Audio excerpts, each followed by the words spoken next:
কি অবস্থা তোমাদের সবার? আজকে আমরা ঘাসফড়িংয়ের দুটো টপিক পড়বো, ঘাসফড়িংয়ের রক্ত সংবহন তন্ত্র এবং ঘাসফড়িংয়ের শ্বসন তন্ত্র। তো আমরা যদি সৃজনশীল প্রশ্নের পার্সপেক্টিভ থেকে আসি, তাহলে সৃজনশীল প্রশ্নের সব থেকে বেশি আমি আসতে দেখছি ঘাসফড়িংয়ের রেচনতন্ত্র থেকে। তোমার ভাবলে শুনলে অবাক হবা, রেচনতন্ত্র থেকে অনেক বেশি প্রশ্ন আসে বিগত কয়েক বছর বোর্ড পরীক্ষায়। এবং তারপরে শ্বসনতন্ত্র থেকে অনেক বেশি প্রশ্ন বিগত বছরগুলোতে আসছে। তারপর আসে যে ঘাসফড়িংয়ের যে রক্ত সংবহন তন্ত্র, সেটার সাথে মানুষের বা করড়ার বা মাছের রক্ত সংবহন তন্ত্রের মধ্যে একটা পার্থক্য। সো এরকম প্রশ্ন কিন্তু আসে। সো আমরা যা এক্সপেক্ট করি তা আসলে পরীক্ষায় হয় না, পরীক্ষায় হয়ে যায় অন্য কিছু। ঠিক আছে, তাহলে আমি তোমাদের দুটা কথা একটু প্রথমেই বলে দিচ্ছি যে ঘাসফড়িং তো আর তোমাকে পরীক্ষায় বলে দিবে না, তোমার পরীক্ষায় বুঝে নিতে হবে যেটা ঘাসফড়িং। তো পরীক্ষায় কিভাবে আনসার করতে হবে এটা বোঝার জন্য তোমাদের হচ্ছে ওই রিভিশন ক্লাসগুলো করলে বেটার, কারণ রিভিশন ক্লাসগুলো একদম পরীক্ষা সেন্ট্রিক আলোচনা থাকে। আর এটা বলে রাখি, তোমাদের অলরেডি পরিপাক ও শোষণের রিভিশন ক্লাসটা আমি আপলোড করে দিয়ে দিছি, ওটা ওয়েবে তোমরা পেয়ে যাবা খুব তাড়াতাড়ি। হাইড্রা আর ঘাসফড়িং আর রুই মাছও, হাইড্রাও তো হয়ে গেছে মনে হয়, হাইড্রাও তো দিয়ে দিয়েছিলাম। ঘাসফড়িং আর রুই মাছটা দ্রুত তোমরা পেয়ে যাবা, সমস্যা নেই। তাহলে ঘাসফড়িংয়ের শ্বসনতন্ত্রের শ্বসনতন্ত্রের বর্ণনা, এটা সিকিউ এর জন্য অনেক বেশি গুরুত্বপূর্ণ। ঘাসফড়িং এর কিসের বর্ণনা? শ্বসনতন্ত্রের বর্ণনা। তারপরে ঘাসফড়িং ও কোয়াডাটার, অ্যাকচুয়ালি আর্থ্রোপোডা এবং কোয়াডাটার সংবহন তন্ত্রের ভিন্নতা, এটাও সৃজনশীলের জন্য অনেক বেশি গুরুত্বপূর্ণ একটা টপিক। ঠিক আছে, এটাও সৃজনশীলের জন্য একটা গুরুত্বপূর্ণ, দুইটা গুরুত্বপূর্ণ টপিক আমি তোমাদের একটু বলে দিলাম। তো প্রশ্ন কিন্তু এই দুটো থেকেই আসে। তো এই দুটাকে শেখার জন্য হলো আমাকে পুরো জিনিসটা শিখতে হয়। তাহলে প্রথমে আমাদের চলে যেতে হবে হচ্ছে রক্ত সংবহন তন্ত্র সিরিয়ালে। তাহলে আমরা যে কাজটা করব, দেখো আমরা যে জিনিসটা জানবো সে সংবহন তন্ত্র। সংবহন তন্ত্র দুই রকমের আছে, একটা হচ্ছে মুক্ত, আরেকটা কি বদ্ধ। এই দুই রকমের সংবহন তন্ত্র আছে, এটা হচ্ছে মুক্ত, এটা হচ্ছে বদ্ধ। আচ্ছা, তো ঘাসফড়িং এটার অন্তর্ভুক্ত। ঘাস ফড়িং এরা কোনটার অন্তর্ভুক্ত? মুক্তর অন্তর্ভুক্ত। আর বদ্ধের অন্তর্ভুক্তর মধ্যে আছে হচ্ছে কারা কারা? বদ্ধের অন্তর্ভুক্তের মধ্যে আছে করডাটা, যারা যারা আছে, মানুষ যেরকম করডা পর্বের প্রাণী, করডারা এখানে আছে। তারপর হচ্ছে অ্যানিলিডা, কেঁচো, জোক, এটার অন্তর্ভুক্ত আছে। এখন বদ্ধ আর মুক্তের মধ্যে পার্থক্যটা কি? বদ্ধ আর মুক্তর মধ্যে পার্থক্য কি? বদ্ধ মানে হচ্ছে হাড় থেকে বের হয়ে রক্তনালিকার মাধ্যমে সারা দেহে কি হবে? পরিবাহিত হবে। তার মানে কি এখানে কি কি থাকবে? হৃদযন্ত্র থাকবে, শিরা থাকবে, ধমনী থাকবে এবং কৌশিক জালিকা থাকবে। কৌশিক জালিকা বা কৌশিক নালিকা যেটাকে বলি আমরা, কৌশিক নালিকা থাকবে, কৌশিক নালিকা থাকবে। ঠিক আছে, আর ঘাস যারা মুক্ত তাদের কি হবে? তাদের হৃদযন্ত্র থাকতে পারে, কিন্তু রক্তনালিকা যেগুলা, শিরা ধমনীকে আমরা কি বলি? রক্তনালিকা। এই রক্তনালিকাগুলো সংক্ষিপ্ত, রক্তনালিকাগুলা সংক্ষিপ্ত। সংক্ষিপ্ত মানে কি? সংক্ষিপ্ত মানে অত বেশি পরিমাণ রক্তনালিকা এদের নাই। এবং হিমোসিল নামক কি আছে? সাইনাস আছে, কিছু সাইনাস আছে, কিছু আছে সাইনাস। সাইনাস মানে কি? গহ্বর। সাইনাস মানে কি? গহ্বর। যে গহ্বরের ভিতরে রক্ত কি থাকে? রক্তগুলা ভাসমান থাকে, কোনো নালীর মধ্যে থাকে না রক্তগুলা। ঠিক আছে, এদের রক্তগুলা কোনো নালীর ভিতরে থাকে না। তাহলে রক্ত কই থাকে? রক্ত দেহ গহ্বরে অবস্থান করে। দেহ গহ্বর মানে কি? আমাদের বক্ষ গহ্বর এটা, আর পেটটা উদর গহ্বর। আমাদের বুক আর পেট কাটলে কি আমরা রক্ত পাবো থলি ভর্তি? না, এরকম হয় না। আমি এটা তোমাদের আগেও বলছি। এটা কখনো ভাববা না যে পেট ফুটা করলে খালি রক্ত পানির মতো বালতির মতো বেরোতে থাকবে, এরকম না। আমাদের রক্ত নালীর ভিতরে আছে, শিরার ধমনী। যখন একটা জায়গায় কাটা হয় তখন সেই জায়গার সেই পেশিতে বা মাসেলে বা মাংসে যে নালীগুলো থাকে রক্তের ওইগুলো কাটা পড়ে, ওইগুলো কাটা পড়ে কি হয়ে যায়, রক্তগুলো বের হয়। এর মানে এটা না যে আমাদের ভুঁড়ি আর আমাদের বুক ভর্তি কি রক্তের ট্যাঙ্কি, এরকম কিন্তু না, তাই না? এটা কাদের ক্ষেত্রে? ঘাসফড়িংয়ের ক্ষেত্রে। এই জন্য এটা কি মুক্ত। আর আমাদের ক্ষেত্রে কেমন? আমাদের দেহ গহ্বরের মধ্যে প্রবেশ করে না, আমাদের রক্ত দেহ গহ্বরে রক্ত প্রবেশ করে না, আমাদের দেহ গহ্বরে রক্ত প্রবেশ করে না। ঠিক আছে, বুঝলাম। আচ্ছা, তাইলে রক্তের প্রধান কাজ কি? রক্তের প্রধান কাজ হচ্ছে গ্যাসের আদান প্রদান করা, রাইট? গ্যাসের আদান প্রদান করা, তারপরে হচ্ছে আর কি করা, খাবার বা পুষ্টি জাতীয় যে পদার্থ আছে এর খাবার এবং পুষ্টি জাতীয় পদার্থগুলোকে আদান প্রদান দেওয়া নেওয়া করা। এই জিনিসটা এদের সরাসরি হবে, যা কারণ এদের রক্তটা দেহের গহ্বরের মধ্যে আছে, তাহলে এদের রক্ত সরাসরি কি কোষ আর টিস্যু সংস্পর্শে থাকবে। তাহলে এদের ক্ষেত্রে কি হয়, রক্ত সরাসরি কোষ টিস্যুর সংস্পর্শে সংস্পর্শে পুষ্টি পদার্থ কি করবে, পুষ্টি পদার্থ দেয়া নেয়া করবে। কারণ কি রক্তটা উন্মুক্ত, পুরো দেহের যত গহ্বর আছে ওই গহ্বরের মধ্যে উন্মুক্ত, আর ওই গহ্বরের মধ্যেই সারা দেহের যত অঙ্গ আছে সব আছে। তাহলে এদের রক্ত সরাসরি কি যে অঙ্গে বা যেই টিস্যুতে যাওয়া দরকার সেই টিস্যুতে খাবার পৌঁছায় নিয়ে যেতে পারবে। ওকে, কিন্তু এদের ক্ষেত্রে, আমাদের ক্ষেত্রে যেটা হয় সেটা হচ্ছে সরাসরি রক্ত টিস্যু সংস্পর্শে আসে না। কি হয়, সরাসরি সংস্পর্শে আসে না, সরাসরি কোষ টিস্যুর সংস্পর্শে না এসে, সরাসরি কোষ টিস্যু সংস্পর্শে না আসে টিস্যু রসের মাধ্যমে, টিস্যু রসের মাধ্যমে পুষ্টি দেয়া নেয়া করে। টিস্যু রস মানে কি? টিস্যু রস মানে কি, একটা অঙ্গের যে টিস্যুগুলো আছে সেই টিস্যুর আশেপাশের যে তরল পদার্থ সেখানে খাবারটা যায়, সেখান থেকে পরে ব্যাপন প্রক্রিয়ায় যতটুকু নেওয়ার ততটুকু নিয়ে নেয়। মানে মোদ্দা কথা হচ্ছে রক্তনালিকার মাধ্যমে যেহেতু যাচ্ছে। এখন দেখো রক্তনালিকা কি এতই সূক্ষ্ম হইতে পারবে যে এক একটা কোষের ভিতরে ঢুকে যাবে, এটা কখনো সম্ভব বলতো? এক একটা কোষ কত সূক্ষ্ম, আমাদের রক্তনালিকা যদিও কৌশিক জালিকা অনেক কি হয় সূক্ষ্ম হয়, বাট তারপরেও কৌশিক জালিকার পক্ষে সম্ভব না দেহের সকল কোষের মধ্যে ঢুকে ঢুকে কি করবে, রক্ত সরবরাহ করবে। ঘাসফড়িংয়ের ক্ষেত্রে হইতে পারে, কারণ পুরো দেহটা একটা বালতির মতো, বালতি ভর্তি কি রক্ত। আমাদের তো তা না, একটা নালীতেও কত কোষের সূক্ষ্ম সূক্ষ্ম গহ্বরে ঢুকতে পারবে না। এই জন্য কি অনেকগুলা কোষ মিলে ওই কোষের চারিদিকে কি থাকে, মানে ব্যাপারটা হচ্ছে স্যুপের মতো। একটা স্যুপের মধ্যে তুমি অনেকগুলো ভুট্টা ঢেলে দিলা, কর্ন স্যুপ, রাইট? ওই কর্নগুলো ধরে একটা কি কোষ, আর তরলটা কি, তরলটা হচ্ছে কোষের তরল, টিস্যু তরল। ওই টিস্যু তরলের মধ্যে তুমি লবণ দিয়ে দিলে ওই লবণ সবগুলা কে পেয়ে যাবে, ভুট্টা পেয়ে যাবে। মিষ্টি দিলে সবগুলো ভুট্টা পেয়ে যাবে। এই লবণ আর মিষ্টির সাপ্লাইটা কে করে, রক্ত করে। তার মানে কি রক্ত সরাসরি ওই ইয়েতে ঢুকতেছে না, ওই কোষ আর টিস্যুতে ঢুকতেছে না, বরঞ্চ কোষ টিস্যুর চারিদিকে অনেক কি আছে, টিস্যু তরল আছে, সেই টিস্যু তরলে রক্তটা যাচ্ছে, সেখান থেকে পুষ্টিগুলা নিয়ে নিচ্ছে। তাহলে বুঝছো, তাহলে বদ্ধ আর মুক্ত সংবহনের পার্থক্য বুঝছো? সৃজনশীলের পরীক্ষায় আসলে এটাও তুমি আনসারে লিখে দিতে পারবা, এটাও তুমি আনসারে লিখে দিতে পারবা বদ্ধ আর মুক্ত সংবহনের মধ্যে পার্থক্য কি। কিন্তু আমার কথা হচ্ছে আজকে তোমাদের স্টুডেন্টের সংখ্যা এত কম কেন, কি সমস্যা?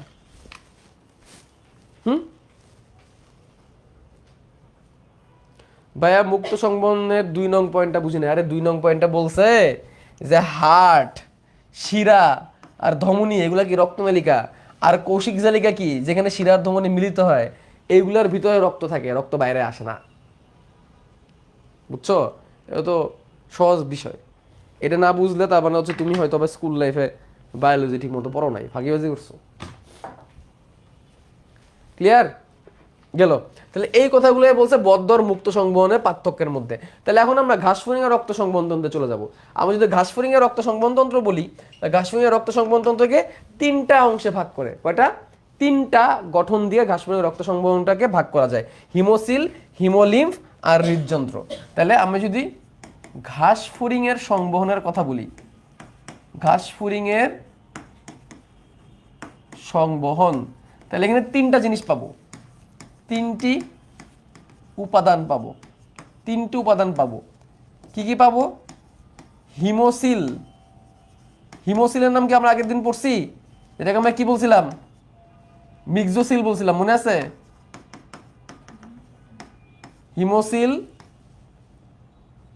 হিমোলিম্ফ, হিমোলিম্ফ যেটাকে আমরা রক্ত বলি, আর হচ্ছে হৃদযন্ত্র।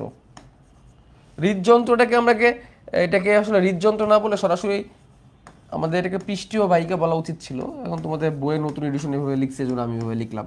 হৃদযন্ত্রটাকে অনেক জায়গায় পৃষ্ঠীয় বাহিকা আকারে লিখছে। তাহলে এই হচ্ছে ঘাসফড়িং এর রক্ত সংবহন তন্ত্রের তিনটা উপাদান। এটাকে মেমোরাইজের মধ্যে লিখে রাখো, মেমোরাইজের মধ্যে লিখে রাখো। ঘাসফড়িং এর রক্ত সংবহন তন্ত্রের তিনটা উপাদান। আর এখানে যেটা পড়াইছি এটাকে কিসে লিখবা বলো তো? কিসে? নলেজ। সৃজনশীলে ডাইরেক্ট আসবে যে উদ্দীপকটা এরকম দিবে যে কুতুব সাহেব ক্লাসের মধ্যে পড়াচ্ছিলেন, একটা পতঙ্গ আছে যার তিনটা পা থাকে আর দুইটা কি থাকে, তিন জোড়া পা থাকে, দুই জোড়া ডানা থাকে। এটা পৃথিবীর সব থেকে বৃহৎ পর্বের অন্তর্ভুক্ত। তার মানে কি? তার মানে হচ্ছে বৃহৎ পর্ব মানে আর্থ্রোপোডা, আর্থ্রোপোডার মধ্যে তোমরা যেটা পড়ছো এটা হচ্ছে কি? ঘাসফড়িং। পরে প্রশ্নে গতে বলবে উক্ত প্রাণীটির শ্বসনতন্ত্রের সাথে মানুষের শ্বসনতন্ত্রের পার্থক্য আলোচনা করো। তখন তুমি এরকম পার্থক্য লিখে দিতে পারো। মানুষ মানে কি? করাটা, রাইট? আর ঘতে আলোচনা করতে পারে এরকম যে উক্ত প্রাণীটির বিশেষ ধরনের শ্বসন কৌশল রয়েছে বা বিশেষ ধরনের শ্বসনতন্ত্র রয়েছে, আলোচনা করো। তখন তোমাকে কি শিখতে হবে? শ্বসনতন্ত্র শিখতে হবে। অথবা প্রশ্ন করতে পারে উক্ত প্রাণীটি সারা দেহে কিভাবে রক্ত সংবহন করে, আলোচনা করো। ঠিক আছে? হিমোসিলের পাশে কি লেখা বুঝতে পারছি না? মিক্সোসিল, মিক্সোসিল পরে আবার লিখবো, সমস্যা নাই, টেনশন নিও না। হিমোসিলের পাশে লিখছি মিক্সোসিল। তাহলে এখন ঘাসফড়িং এর সংবহন তন্ত্রে কয়টা উপাদান আছে? তিনটা, হিমোসিল, হিমোলিম্ফ আর হৃদযন্ত্র। এখন আমি যে চিত্রটা আঁকাবো এই চিত্রটা খুবই গুরুত্বপূর্ণ, এটাই পরীক্ষা আঁকাইতে হয়। এই হচ্ছে ধরো একটা ঘাসফড়িং এর মাথা। ঘাসফড়িং এর মাথাটা তো এরকমই হওয়া উচিত, তাই না? দেহের সাথে কিভাবে থাকে? সমকোণে থাকে। দেহের সাথে কেমন থাকে? সমকোণে থাকে। যেহেতু দেহের সাথে সমকোণে থাকে তাহলে তার গঠনটা এইভাবে আমাদের আঁকাইতে হবে। ঠিক আছে? দিলাম, এই হচ্ছে তার মুখের অংশ। দেওয়ার পরে এইভাবে দিবা, এরকম দিয়ে দিলাম। আগের বার যে চিত্র আঁকাইছিলাম, আগের বার যে চিত্রটা আঁকাইছিলাম সেই চিত্রটা কেমন ছিল? সেই চিত্রটা ছিল লম্বালম্বি, তাই না? আর এইবার যে চিত্রটা আঁকাইছি এই চিত্রটা কেমন? আড়াআড়ি, মানে ঘাসফড়িংটা শুয়ে আছে এরকম টাইপের একটা স্ট্রাকচার। হ্যাঁ, একটু বাইকা গেছে, এটা একটু সোজা করি।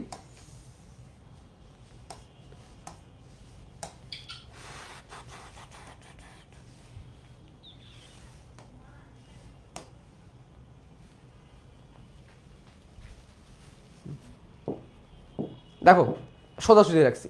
এবার এই জায়গাটা হচ্ছে ঘাসফড়িং এর মস্তক, মস্তক, আর এটা হচ্ছে পুরো তার দেহ। এই পুরো দেহতে, এই পুরো দেহের ভিতরে যে অংশটা, এই ভিতরের অংশের মধ্যে দুইটা পর্দা, দুইটা পর্দা, এটাকে অনুপ্রস্থ পর্দা বলা হয়। কি পর্দা? অনুপ্রস্থ। অনুপ্রস্থ কারণ কি? ঘাসফড়িংটা তো এইভাবে লম্বালম্বি থাকে, রাইট? এরকম লম্বালম্বি থাকে। তাহলে তার দেহের মাঝ বরাবর তুমি এইভাবে পর্দা করছো। ধরো এই হচ্ছে ঘাসফড়িং, এভাবে মানে এইভাবে একটা ঘাসফড়িংকে তুমি রাখছো ধরে, যে এরকম তার দেহের এভাবে যদি মাঝ বরাবর তুমি যদি স্লাইস করো তাহলে কি অনুপ্রস্থ কোনো অনুদৈর্ঘ্য হবে? অনুপ্রস্থ এইভাবে তুমি স্লাইস করো। ধরো এই যে এই কলমটাই ধরো একটা ঘাসফড়িং, এর মাঝ বরাবর তুমি যদি দুইটা পার্টে ভাঁজ করো তাহলে কি এটা অনুপ্রস্থ হবে না? অনুপ্রস্থ পর্দা। ঠিক আছে? শ্বসনা সংবহন তন্ত্র দুইটা বললে কি আনস লিখবো? শ্বসনা সংবহন তন্ত্র দুইটা একসাথে কখনো বলবে না। ঠিক আছে? তাহলে এখন এই যে এই দুইটার মাঝখানে একটা থাকবে পৃষ্ঠীয় পর্দা, একটা থাকবে কি? পৃষ্ঠীয় পর্দা। পৃষ্ঠীয় পর্দাটা কোন দিকে থাকবে? উপরের দিকে। পৃষ্ঠীয় পর্দাটা কোন দিকে থাকবে? উপরের দিকে, এটা কি পর্দা? পৃষ্ঠীয় পর্দা, পৃষ্ঠীয় পর্দা, পৃষ্ঠীয় পর্দা। আর এইটাকে বলবে অঙ্কীয় পর্দা, অঙ্কীয় পর্দা। পৃষ্ঠীয় পর্দা এবং অঙ্কীয় দুটো পর্দা আছে। এটা হচ্ছে একটা, এটা একটা নর্মাল একটা পাতলা একটা পর্দা, বৈষম্যভেদ্য পর্দা, নর্মাল পর্দা। হ্যাঁ, এটা কোনো কোনো ঘন কোনো পর্দা না যে মানে এটা এটা তোমরা ভাবতে পারো যে অনেক কঠিন কোনো পর্দা, এরকম কিছু না, নর্মাল একটা পর্দা, পাতলা একটা লেয়ারের মতো, পাতলা একটা লেয়ারের মতো। ঠিক আছে, এরকম দুটো লেয়ারের মতো। এর মধ্যে দেখো এই যে দুইটা পর্দা, দুটো পর্দা, এটা হচ্ছে, এটাকে কি পর্দা বললাম? পৃষ্ঠীয় পর্দা, কারণ এটা পিঠের দিকে তৈরি করছে। আর এটা কি পর্দা? অঙ্কীয় পর্দা।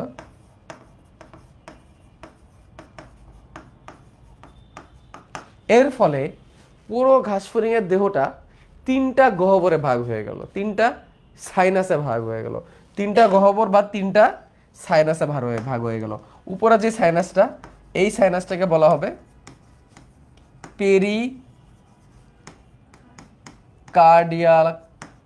Pericardial sinus. তোমরা এখন বলতে পারবা সাইনাস মানে কি? মনে রাখবা, সাইনাস, সাইনাস মানেই হচ্ছে স্ফীত। সাইনাস শব্দের অর্থ হচ্ছে আয়দার স্ফীত অথবা গর্ত অথবা গহ্বর, আয়দার স্ফীত অথবা গর্ত বা গহ্বর। তাহলে পেরিকার্ডিয়াল সাইনাসে ভাগ হইল। মাঝের যেটা আছে, মাঝেরটাকে বলা হবে পেরিভিসেরাল সাইনাস। কি sinus? Perivisceral, perivisceral, perivisceral sinus, সাইনাসটা লিখলাম না। আর নিচের যেটা আছে এটাকে বলা হবে পেরিনিউরাল সাইনাস। কি সাইনাস? পেরিনিউরাল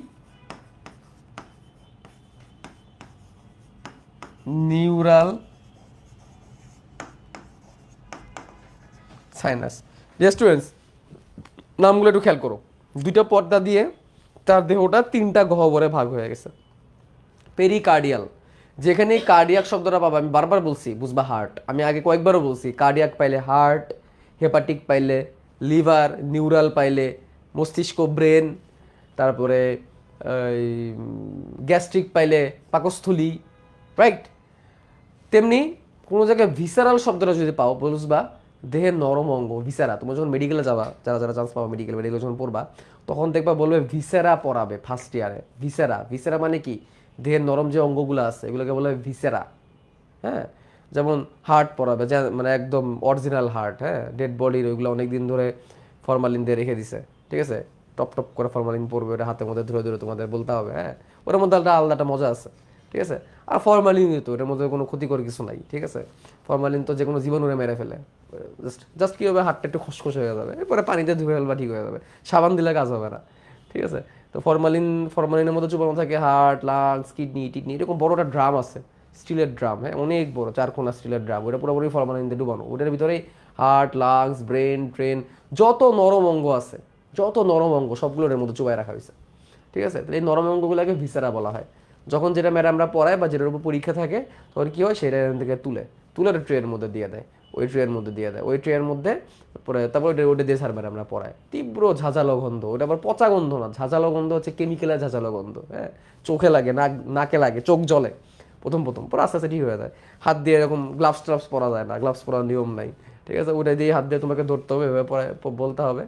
এরপরে জাস্ট হাতে একটু পানিতে 5-10 মিনিট ভিজে রাখলেই হয়ে যায়। অনেক ক্ষেত্রে একটা সময় আমাদের এরকম হয়েছে, আমরা হাত ভিজাও আর রাখি নাই, ঠিক আছে। এত কে করবে, জাস্ট হাতটা কোনো মতে একটু হুইল পাউডার দেওয়া থাকে, হুইল পাউডার দেওয়া থাকে, সাবান টাবান থাকে না, হুইল পাউডার, হুইল পাউডার অতিরিক্ত খার, হুইল পাউডার এই অতিরিক্ত খারে পরিষ্কার হয়ে যায়।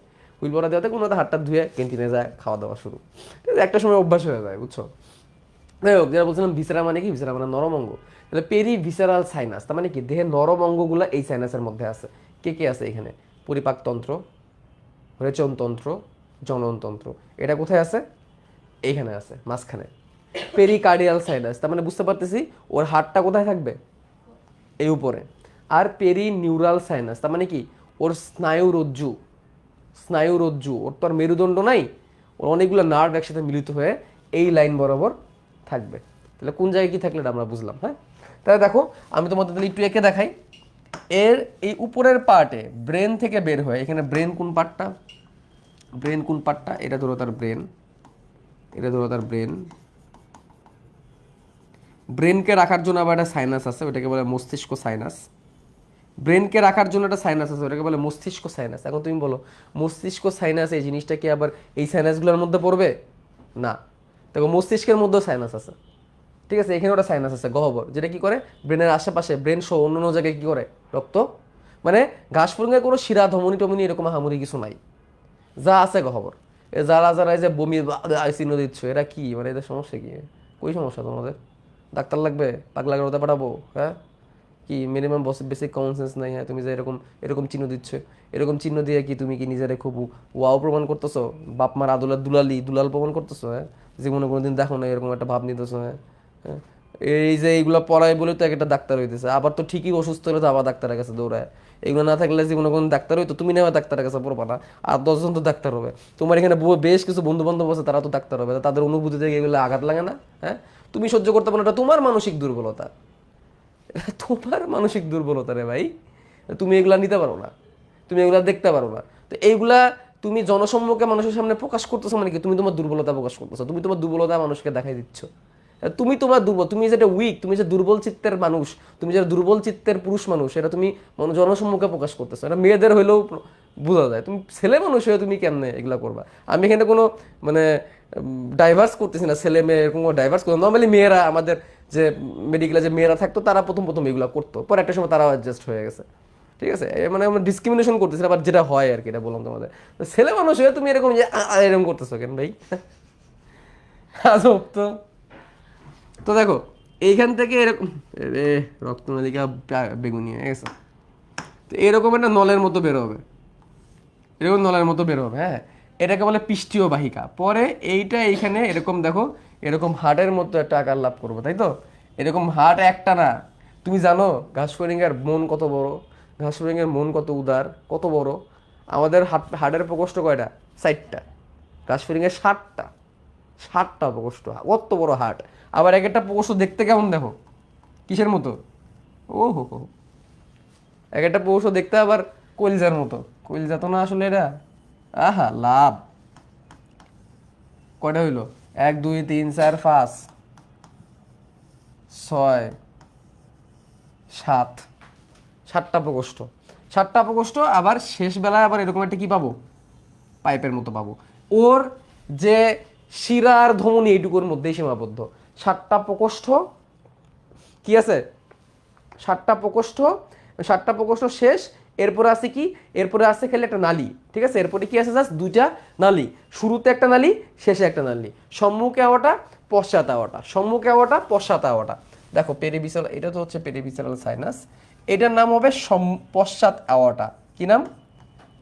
পশ্চাৎ অ্যাওর্টা, পশ্চাৎ অ্যাওর্টা, অ্যাওর্টা। আর এটা হচ্ছে সম্মুখ, সম্মুখ অ্যাওর্টা। অ্যাওর্টা মানে কি? অ্যাওর্টা মানে, অ্যাওর্টা বলা হয় নর্মালি মহাধমনীকে। হার্ট থেকে যে নালী বের হয়ে যায়, কি বললাম? বের হয়ে যায়, হার্টে ঢোকে না। যে ঢোকে সে শিরা, আর যে বের হয় সে হচ্ছে ধমনী। হার্ট থেকে যে নালীগুলো বের হয়ে যায় এগুলোকে বলা হয় কি? অ্যাওর্টা। কি বলে? অ্যাওর্টা। এইটাও হার্ট থেকে বের হয়ে গেছে, ওইটাও হার্ট থেকে কি হয়ে গেছে? বের হয়ে গেছে। এই জন্য নাম কি? অ্যাওর্টা। এইটা হার্টের পেছন দিক দিয়ে বের হয়ে গেছে, এই জন্য কি? পশ্চাৎ অ্যাওর্টা। এটা হার্টের সামনের দিক দিয়ে বের হয়ে গেছে, এই জন্য কি? সম্মুখে অ্যাওর্টা। এখন কইতে পারো ভাইয়া বের তো হইতেছিল, ঢুকবে কোন জায়গায়? হিসাব মতে এটা উচিত ছিল কি? ঢোকা। এটা উচিত ছিল কি? বের হওয়া। ভাই দূরে থেকে বের হয়, ঢুকে কোন জায়গা থেকে? দারুণ প্রশ্ন, ঢুকে কোন জায়গা থেকে? এই 7টা যে প্রকোষ্ঠ, এই 7টা প্রকোষ্ঠে, এই 7টা প্রকোষ্ঠে এরকম প্রত্যেকটার মধ্যে 2টা করে ছিদ্র থাকে। এই ছিদ্রের নাম হচ্ছে, আচ্ছা এই পরিফেরা পর্বের দেহের ছিদ্রের নাম কি ছিল বলো তো? অসংখ্য ছিদ্র ছিল, এই ছিদ্রগুলোর নাম কি ছিল? দেখি কেটা পারে। ভুলে তো খাই ফেলবে, এটা তো স্বাভাবিক, ভুলার জন্যই পড়াই। কি নাম ছিল প্রকোষ্ঠ ছিদ্রগুলোর? কি নাম ছিল? পরিফেরা পর্বের যে ছোট ছোট ছোট ছোট ছোট ছোট ছোট, হ্যাঁ অস্টিয়া। কি নাম ছিল? অস্টিয়া। পরিফেরা দেহ কি দিয়ে ছিদ্র দিয়ে তৈরি?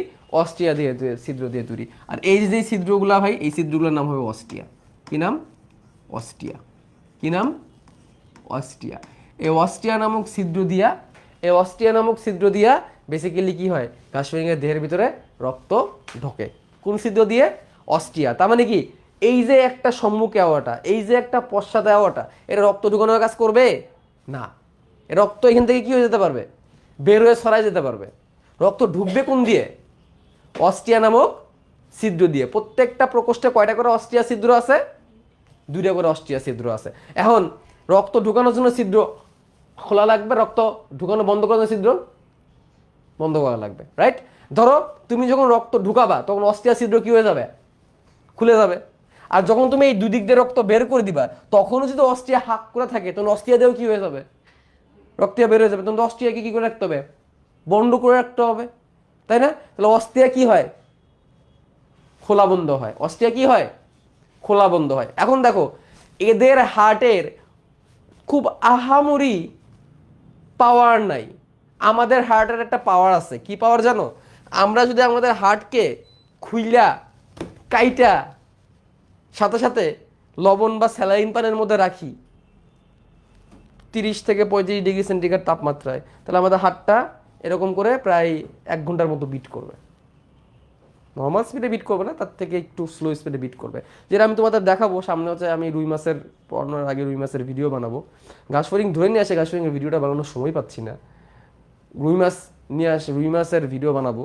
রুই মাছের ভিডিওটা যখন বানাবো তো রুই মাছের হাতটা কেটে তোমাদের দেখাবো। বের করে আনার পরও হাতটা প্রায় 15-20 মিনিট কি করে, খুব স্লোলি এরকম খুব আস্তে আস্তে বিট করে, ঠিক আছে? এগুলাকে মায়োজেনিক হার্ট বলে। মায়োজেনিক হার্ট মানে আমাদের হার্ট সে নিজেই নিজে উদ্দীপনা কি করতে পারে। দেখো, হার্ট যে বিট করে, হার্ট বিট করার জন্য তো একটা কি দরকার? শক্তি দরকার, তাই না? তাহলে এটা কি শক্তি কোত্থেকে আসে? একটা কারেন্ট দরকার। এই কারেন্ট কোত্থেকে আসতেছে? এত পাওয়ার কোত্থেকে আসতেছে? এটা ফার্স্ট রিয়েলাইজ করার জন্য আমি খেয়াল করছিলাম কি, আমি একবার কিছুদিন আগে আমি কি করছি, আমার বাসায় গোসল করতেছি।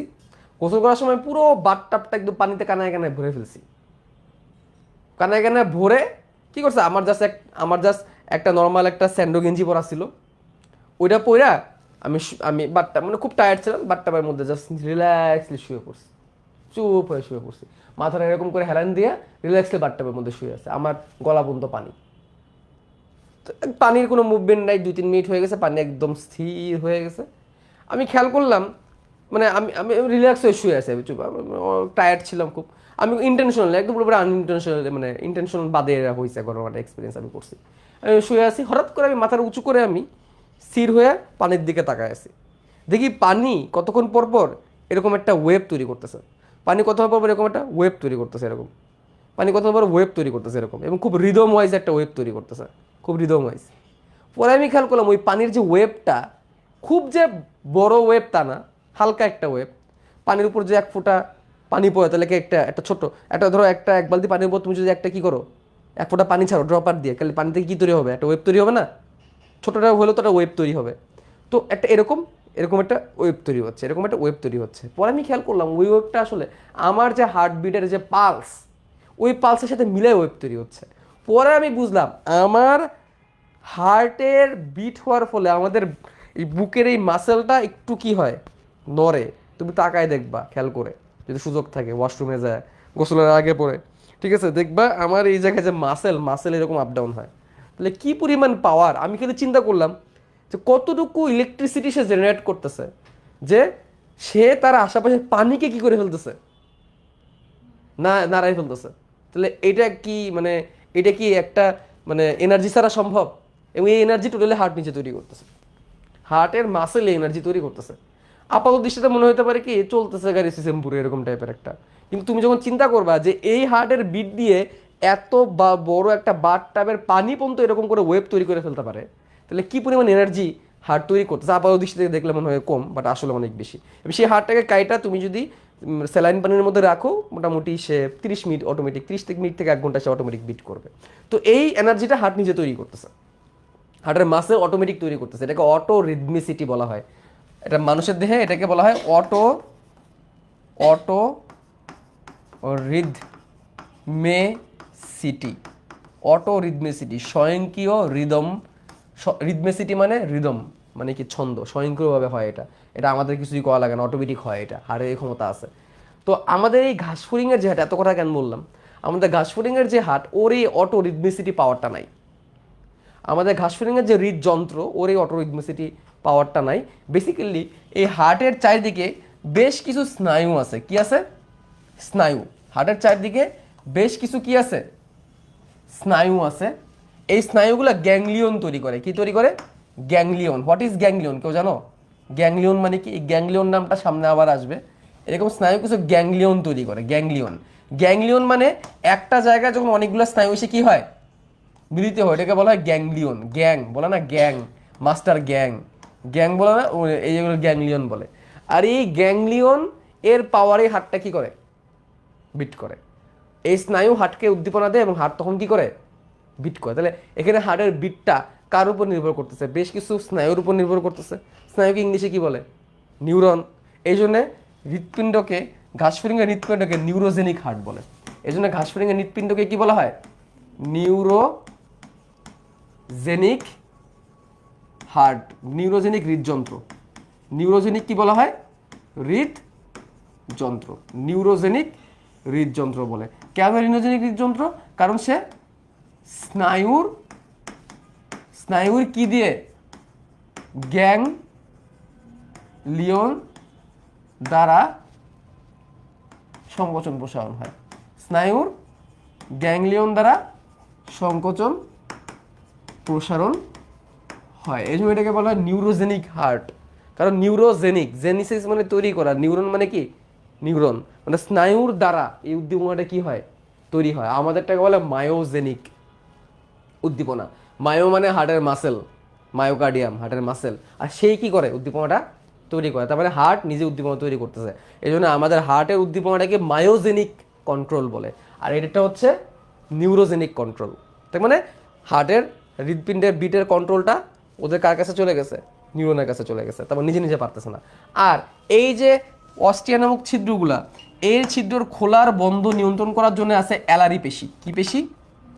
অ্যালারি নামক পেশি। আমি একটু অন্য কালার দিয়ে দেখাই।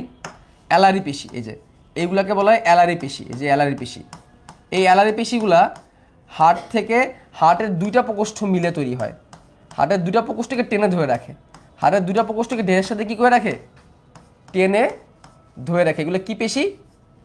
অ্যালারি পেশি। এই অ্যালারি পেশি যখন টান খায় তখন তখন হার্টের যে ইয়েটা, এই যে অস্টিয়া যে ছিদ্রগুলো আছে সেই ছিদ্রগুলো উন্মুক্ত হয়ে যায়, ওপেন হয়ে যায়। ঠিক আছে? তাহলে অ্যালারি পেশি সংকোচন প্রসারণ হয়ে হার্টের খোলা বন্ধ হওয়াটাকে কি করে? নিয়ন্ত্রণ করে। কে? অ্যালারি পেশি। বুঝছো কোন পেশি? অ্যালারি পেশি। ওকে, এই কথাটা মাথায় রাখতে হবে। আচ্ছা, তাহলে আমি যদি পুরো চিত্রটা কভার করি তাহলে কেমন হবে খেয়াল করো। এইখান থেকে তার মুখ তৈরি হয়েছে, রাইট? এখান থেকে তার কি তৈরি হয়েছে? মুখ, গলবিল। এটা কি তিনি বলতো?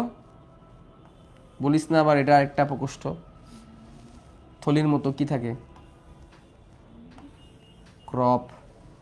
ক্রপের পরে কি? গিজার্ড। গিজার্ডের পরে কি? মেজেন্টেরন। মেজেন্টেরন। তারপরে ইলিয়াম, তারপরে কোলন, এবং সবশেষে, এটা ছোট হয়ে গেছে, সবশেষে কি? মলাশয়। ঠিক আছে? তাহলে এই হচ্ছে তার পুষ্টিতন্ত্র। এখানে আমরা হেপাটিক সিকাকে দিই, এই হচ্ছে হেপাটিক সিকা। তারপর দেখো রেচনতন্ত্র, মালপিজিয়ান নালিকা, তাই না? মালপিজিয়ান নালিকা কই থাকে? এই জায়গায় থাকে না?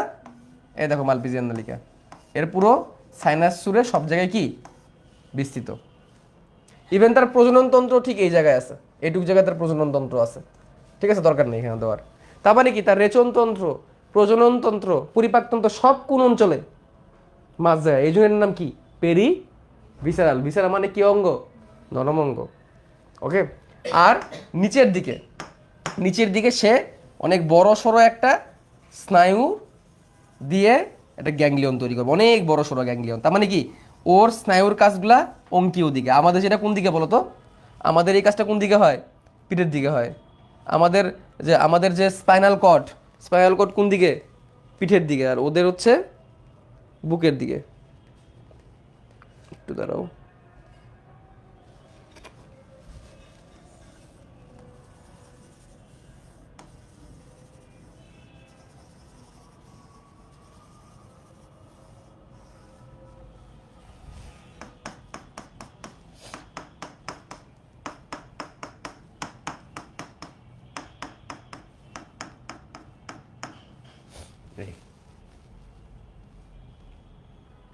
ঠিক আছে, এই হচ্ছে তার স্নায়ুরজ্জ।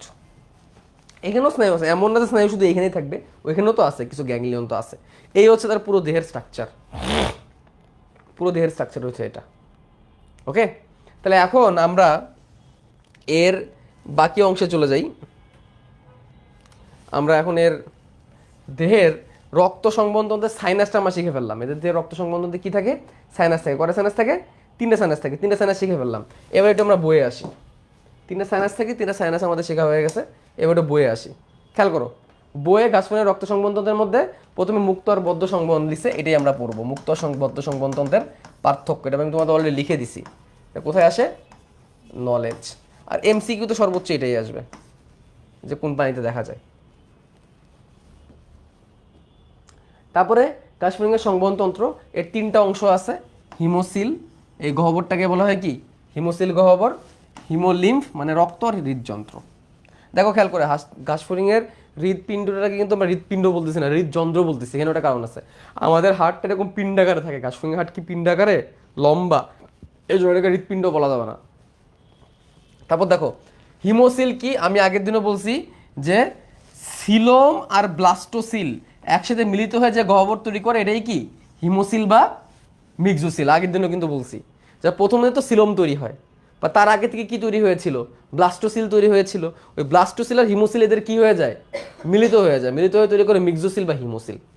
ঠিক আছে, এটি রক্তপূর্ণ থাকে। হিমোসিলটা রক্ত দ্বারা পূর্ণ, দুটা পর্দা দ্বারা তিনটা প্রকোষ্ঠে ভাগ হয়। ঠিক আছে, একটা হচ্ছে পৃষ্ঠীয় পর্দা, আর আরেকটা আছে কি?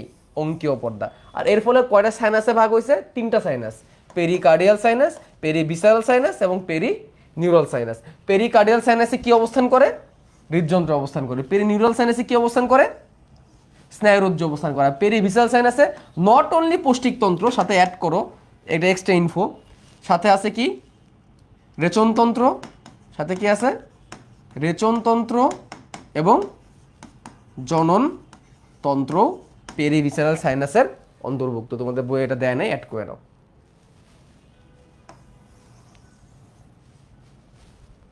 ঠিক আছে, আর এই যে বললাম ওই যে দুটো পর্দায়, পর্দাগুলো কেমন হয়? ছিদ্রযুক্ত হয়, এই জন্য একটা থেকে একটা রক্ত কি করতে পারে? আসা যাওয়া করতে পারে। পাতলা, একদম পাতলা পর্দা। আচ্ছা, রক্ত ভাই, এইখান থেকে ইহ জীবনে তেমন কোনো প্রশ্ন আসে নাই। রক্ত থেকে প্রশ্ন আসার থাকলে মানুষের রক্তই আছে চতুর্থ অধ্যায়ে, সেখান থেকেই আসে প্রশ্ন। এই ঘাসফড়িংয়ে রক্ত পড়ায় লাভ নাই। তারপরও দাগায় দেওয়ার দরকার জন্য দাগাই দিব, তোমাকে দাগাবা। কি বললাম? যে রক্ত যদি পড়তেই হয়, কার রক্ত পড়বো? মানুষের রক্ত পড়বো, এদের রক্ত পড়বো না। কি কি লাগবে তারপর একটু বলে দিই। দেখো, ঘাসফড়িংয়ের রক্ত কোথায়? হিমোসিল নামক গহ্বরে কি থাকে? থাকে, এবং লসিকার সাথে মিশ্রিত হয়ে থাকে। কার সাথে? লসিকা। লসিকা নামটা কি আগে শুনো নাই তোমরা? বলো তো। আমাদের তো রক্ত থাকে, রক্ত ছাড়া একটা তরল থাকে দেহের মধ্যে, সেটা কি? লসিকা। এটাও তোমাদের রক্ত অধ্যায়ে পড়াবো, লসিকা। তো আমাদের রক্ত পরিবাহের জন্য আলাদা নালী আছে, এটাকে বলে রক্তনালী, যেটা হচ্ছে শিরা আর ধমনী। আর আমাদের লসিকা পরিবহনের জন্য আলাদা নালী আছে, এগুলোকে বলা হয় কি? লসিকা নালী। তা আমাদের রক্ত আর লসিকা কি মেলে? মেলে না। কিন্তু ঘাসফড়িংয়ে রক্ত আর লসিকা একসাথে কি হয়ে গেছে? মিলে গেছে। এখন খেয়াল করো, হিম মানে রক্ত, এই কথাটাকে আমি আগে বলছিলাম, হেমাটোলজি। আর লিম্ফ মানে লসিকা। লিম্ফ মানে কি? লিম্ফ মানে কি? লসিকা। তাহলে এখানে একসাথে মিলে কি হয়ে গেছে? হিমো লিম্ফ। তাহলে ঘাসফড়িংয়ের রক্তকে কি বলা হয়? হিমো লিম্ফ। কারণ এটা রক্ত আর লসিকা একসাথে কি হয়ে গেছে? মিলিত হয়ে গেছে। ঠিক আছে, এই জন্য একে বলা হয় কি? হিমো লিম্ফ। এটা পিএইচ 6 থেকে 7, মানে একটু অম্ল প্রকৃতির। আপেক্ষিক গুরুত্ব চাইলে পড়তে পারো, না পড়লেও চলবে। আপেক্ষিক গুরুত্ব মানে কি? আপেক্ষিক গুরুত্ব 1, মানে সে হচ্ছে পানির সমান, পানিতে ডুববেও না ভাসবেও না। আপেক্ষিক গুরুত্ব 1-এর থেকে বেশি হলে সে পানি থেকে ভারী, সে পানিতে কি হয়ে যাবে? ডুবে যাবে। আর কোনো কিছুর আপেক্ষিক গুরুত্ব 1 থেকে কম হইলে সে পানিতে কি হবে? ভাসবে। তাহলে আপেক্ষিক গুরুত্ব 1 ধরা হয় পানির সাথে স্ট্যান্ডার্ড করে। 1-এর থেকে কম হলে পানিতে ভাসবে, 1-এর থেকে বেশি হলে পানিতে ডুবে যাবে। আর রক্তের দুটো উপাদান, রক্তরস বা হিমোলিম্ফ রস এবং হিমোসাইট। হিমোসাইট মানে কি? রক্ত কণিকা। যেখানে সাইট শব্দটা পাবা বুঝবা কাকে ইন্ডিকেট করতেছে? কোষকে। সাইট মানে কি? কোষ। তাহলে রক্ত কোষ মানে কি? রক্ত কণিকা। তাহলে এখানেও রক্তের দুটো জিনিস, রক্তরস আর রক্ত কণিকা। এটাই বলছে যে এদের হিমোলিম্ফের দুটো উপাদান, রক্তরস আর রক্ত কণিকা। ঠিক আছে? রক্তরস দেখো, রক্তরসের মধ্যে একটা জিনিসই দাগাবা, এখানে কত পার্সেন্ট পানি? 70% পানি। তাহলে বাকি জিনিসকে দাগাবো না? দরকার নেই, কারণ রক্তরস পড়ার জন্য আরো অনেক কিছু আছে, এই রক্তরস পড়া লাগবে এমন না। ঠিক আছে? তবে দেখো ঘাসফড়িং এর রক্তরস, দেখো খেয়াল করো, ঘাসফড়িং এর রক্তরস আমাদের রক্তরসের সাথে থেকে আলাদা। আমাদের রক্তরস থেকে কেমন আলাদা? কারণ কি? এইখানে অ্যামিনো নাইট্রোজেনের পরিমাণ বেশি। আমাদের রক্তে কিন্তু এত বেশি পরিমাণ নাইট্রোজেন নেই, ওদের রক্তে নাইট্রোজেনের পরিমাণ বেশি। আমাদের রক্তে সোডিয়াম পটাশিয়ামের পরিমাণ বেশি, ওদের রক্তের মধ্যে সোডিয়াম আর পটাশিয়ামের পরিমাণ অনেক কম। অনেক বেশি ইউরিক অ্যাসিড ওদের রক্তে পাওয়া যায়। কি পাওয়া যায়? ইউরিক অ্যাসিড, যেটা আমাদের দেহে খুবই কম পাওয়া যায়, আমাদের জন্য এটা ক্ষতিকর। ঠিক আছে? আর আমাদের দেহে শর্করাটা কি? গ্লুকোজ। আর ওদের দেহে শর্করা হচ্ছে ট্রিহালোস। এই কটা কথাই তোমরা একটু চাইলে পড়ে রাখতে পারো এম দিয়ে। এম। আবার বলি, আমাদের রক্ত আর ওদের রক্তের মধ্যে একটু তফাৎ আছে। আমাদের রক্তে কি? হিমোগ্লোবিন বেশি, আমাদের রক্তে পানি বেশি, আমাদের রক্তে খাবার বেশি, খাবারটা হচ্ছে গ্লুকোজ। আর ওদের রক্তে খাবারটা ট্রিহালোস। আমাদের রক্তে অ্যামোনিয়া অনেক কম, নাইট্রোজেন অনেক কম, কারণ এটা ক্ষতিকর আমাদের জন্য। আর ওদের রক্তে অ্যামোনিয়া নাইট্রোজেন অনেক বেশি। এমনকি আমাদের রক্তে ইউরিক অ্যাসিড খুবই কম পরিমাণে পাওয়া যায়। এই তোমরা পড়ো নাই ইউরিয়া, ইউরিক অ্যাসিড এগুলো থাকে রক্তে? এই 9-10 পড়ো নাই? ইউরিয়া, ইউরিক অ্যাসিড থাকে যে রক্তে, আমাদের রক্তে থাকে। এইগুলা মূত্র হয়ে বের হয়ে আসে। তো ওইটা ওদেরও আছে, বাট অনেক বেশি। ঠিক আছে? এই কথাগুলো বলছে। ওকে? তারপর দেখো রক্তকণিকা। হিমোসাইট মানে কি? রক্ত কণিকা। সাইট মানে কোষ, আর হিমো মানে কি? রক্ত। তাহলে এদের রক্ত কণিকা, এদের রক্ত কণিকা দেখো একটাই। সেটা কি? সেটা হচ্ছে শ্বেত রক্তকণিকা। এটা অ্যামিবয়েড ও নিউক্লিয়াসধারী। অ্যামিবয়েড এবং নিউক্লিয়াসধারী। অর্থাৎ এদের একটাই রক্তকণিকা পাওয়া যায়, সেটা হচ্ছে কি? শ্বেত রক্তকণিকা। কি রক্তকণিকা? শ্বেত রক্তকণিকা। অ্যামিবয়েড, অ্যামিবয়েড মানে কি? সে তার আকার কি করতে পারে? চেঞ্জ করতে পারে। এবং তার কি আছে? নিউক্লিয়াস আছে। তার মানে ওদের কোনো লোহিত রক্তকণিকা নাই। ঠিক আছে? তারপর দেখো 3 রকমের রক্তকণিকা আছে: প্রাক হিমোসাইট বা আদি হিমোসাইট, ট্রানজিশনাল হিমোসাইট বা পরিবর্তনশীল হিমোসাইট, বড় হিমোসাইট বা ম্যাচিউর হিমোসাইট। এগুলো ফাউ জিনিস, আমি বুঝি না এগুলো কেন যে দিছে। আমার নিজের পড়াইতেও ভালো লাগে না, বলতেও ভালো লাগে না, এগুলো ফাউ জিনিসগুলো দিয়ে রাখছে। এই ঘাসফড়িং রক্ত পড়ে লাভটা কি ভাই? ঘাসফড়িং যেটুকু পড়ার এটুকু পড়ি, রক্ত কেন পড়তে যাবো ঘাসফড়িং এর? তারপর ইন্টারে প্রাক হিমোসাইট, আদি হিমোসাইট, এটা 23%, পরিবর্তনশীল 68%, আর বড় হচ্ছে 9%। যদি পারো তাহলে পড়ো, আমি এত প্রেশার দিচ্ছি না পড়ার জন্য। প্রাক হিমোসাইট মানে কি? যে রক্তকণিকাগুলো এখনো পরিণত হয় নাই। বড় হিমোসাইট মানে কি? যে কিছুদিন পর মারা যাবে। তাহলে কার্যকর কোনগুলা? Transitional haemocyte. ট্রানজিশনাল কেন বলছে না? ট্রানজিট করা মানে কি? স্থানান্তর করা। এখানে স্থানান্তর বলতে কি বুঝাইছে বলতো? আকৃতির পরিবর্তন করাকে বোঝাইছে। এই জন্য এগুলোকে বলেছে পরিবর্তনশীল বা ট্রানজিশনাল হিমোসাইট। মানে মেন হিমোসাইট হচ্ছে এগুলা, মেন রক্তকণিকাগুলো হচ্ছে এগুলা।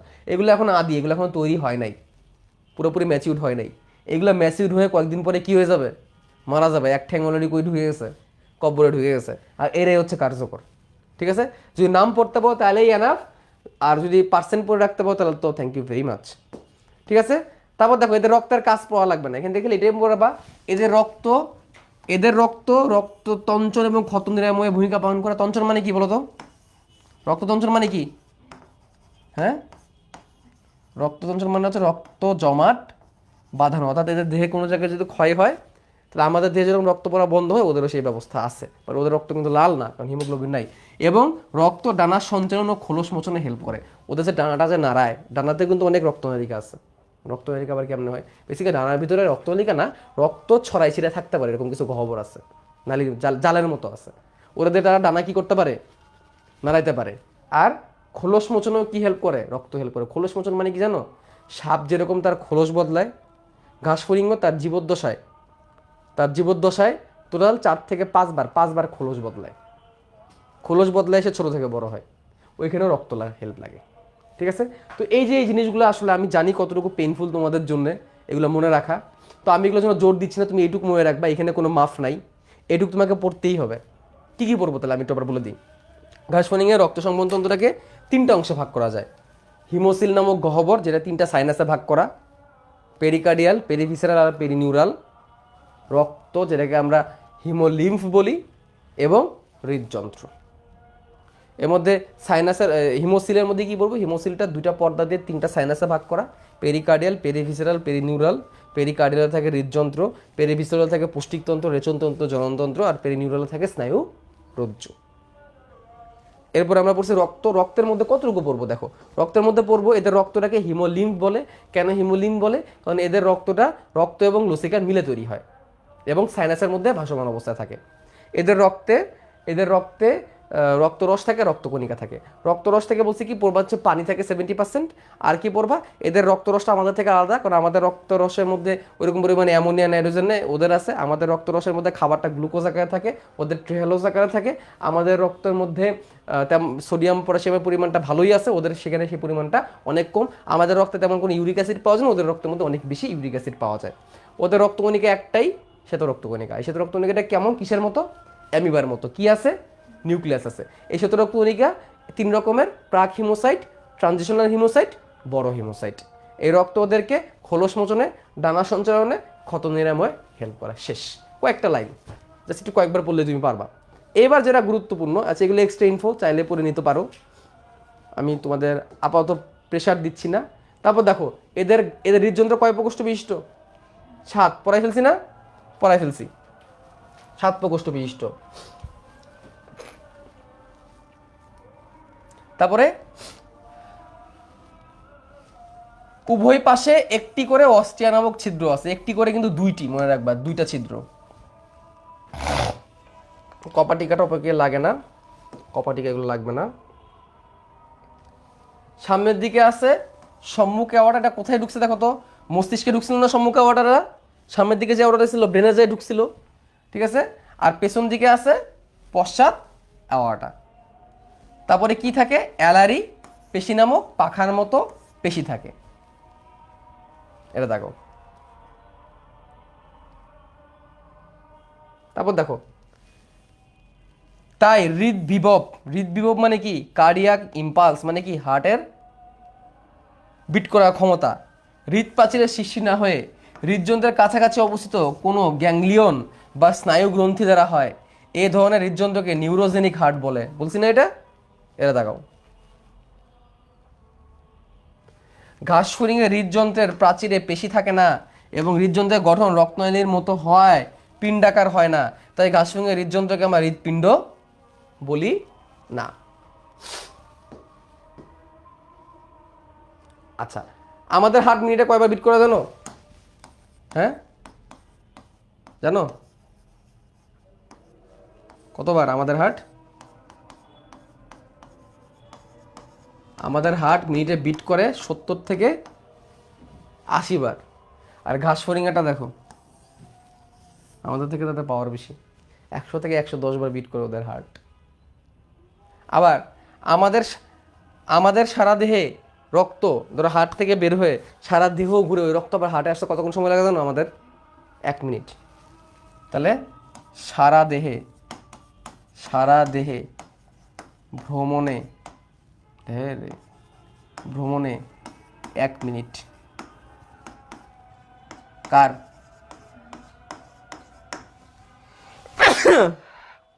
আর ঘাসফড়িংয়ের 30 মিনিট থেকে 60 মিনিট লেগে যায়। হ্যাঁ, 30 মিনিট থেকে 60 মিনিট লেগে যায়। হার্টবিট বেশি হয়ে লাভ নাই তো। কেন বেশিক্ষণ লাগে জানো? ওই যে সাইনাস গহ্বর, নালী নেই। আমাদের তো নালী আছে, এক চাপ দিয়ে শুধুমাত্র কুচ দিয়ে যায়, নালী ভিতর দিয়ে যায়। আর ওদের তো তা না, ওদের সারা দেহের মধ্যে ছলাৎ করে।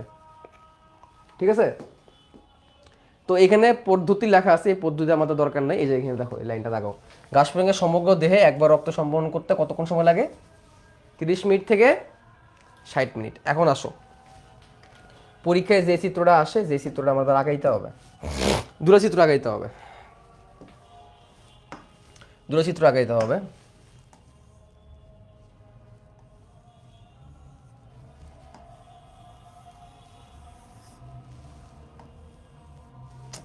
এক সাইড সুন্দর করে আঁকায় ফেলা যায়, পরের সাইড মিলাইতে গেলে।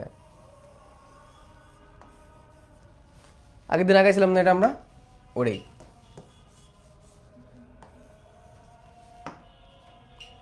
তো এই চিত্রটা একটু বড় করে দিব।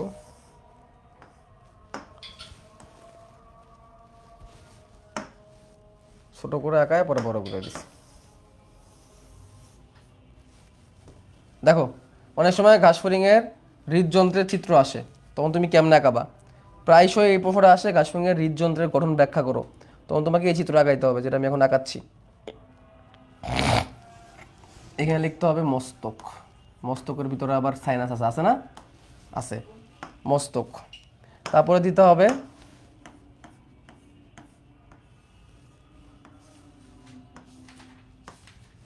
এর নাম হচ্ছে সম্মুখ অ্যাওর্টা। কি অ্যাওর্টা? সম্মুখ অ্যাওর্টা। সম্মুখ অ্যাওর্টা। এই সম্মুখ অ্যাওর্টার পর থেকে কয়টা প্রকোষ্ঠ তৈরি হবে? 7টা। 2 3 4 5 6 7, 7টা। আর এই হচ্ছে কি কি অ্যাওর্টা? পশ্চাৎ অ্যাওর্টা।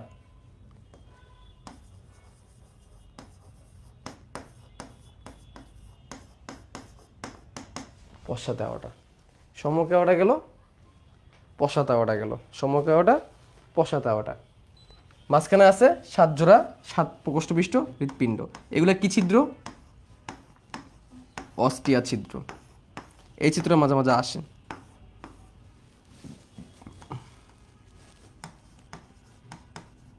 অনেক সময় বলবে যে এদের হৃদযন্ত্রের বর্ণনা দাও।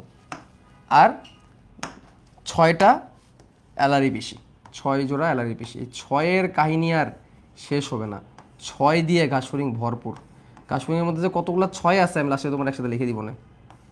তাহলে দেখো এই যে অস্টিয়া ছিদ্রটা যে খুলবে আর বন্ধ হবে, এটা কার ফলে হবে বলো তো? কার ফলে? এই অ্যালারি পেশির ক্রিয়ার ফলে। অ্যালারি পেশির সংকোচন প্রসারণের ফলে কি হবে? এর হৃদযন্ত্র প্রকোষ্ঠগুলা খোলা এবং বন্ধ হওয়াটা নিয়ন্ত্রণ হবে। আর অ্যালারি পেশিকে কে নিয়ন্ত্রণ করবে? অ্যালারি পেশিকে নিয়ন্ত্রণ করবে এর স্নায়ু গ্রন্থি বা গ্যাংলিয়ন।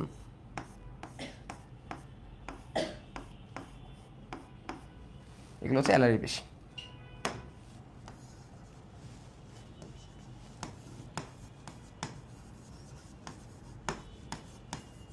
এই পুরো জিনিসটাকে, এই যে এই পুরো জিনিসটা সম্মুখে হওয়াটা, 7 প্রকোষ্ঠপিষ্ট হৃদযন্ত্র আর যে হার্ট, এই পুরোটাকে একসাথে পৃষ্ঠীয় বাহিকা নামেও ডাকে। পৃষ্ঠীয় বাহিকা।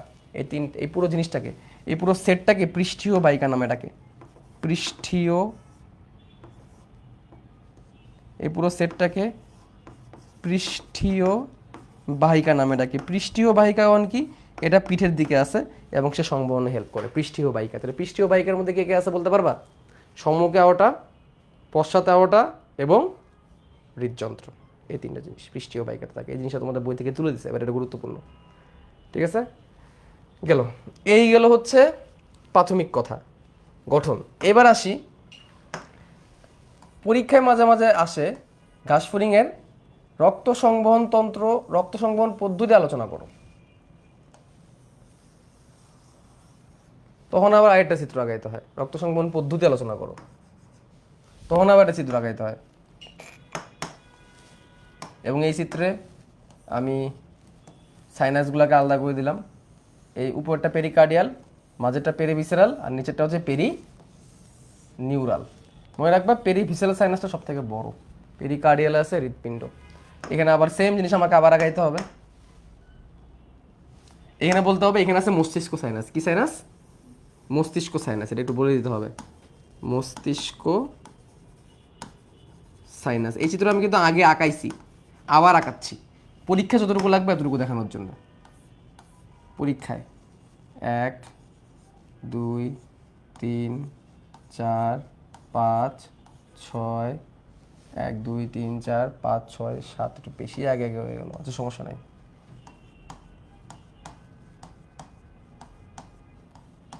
পরীক্ষা মাঝে মাঝে সময় না থাকলে এবার টাইনেই আঁকাইতে হয়। এই হচ্ছে প্রকোষ্ঠ। হ্যাঁ, তারপর এখানে অ্যালারি পিসি দেখাইতে হবে। অ্যালারি পিসি একদম সংক্ষেপে দেখাই দিব।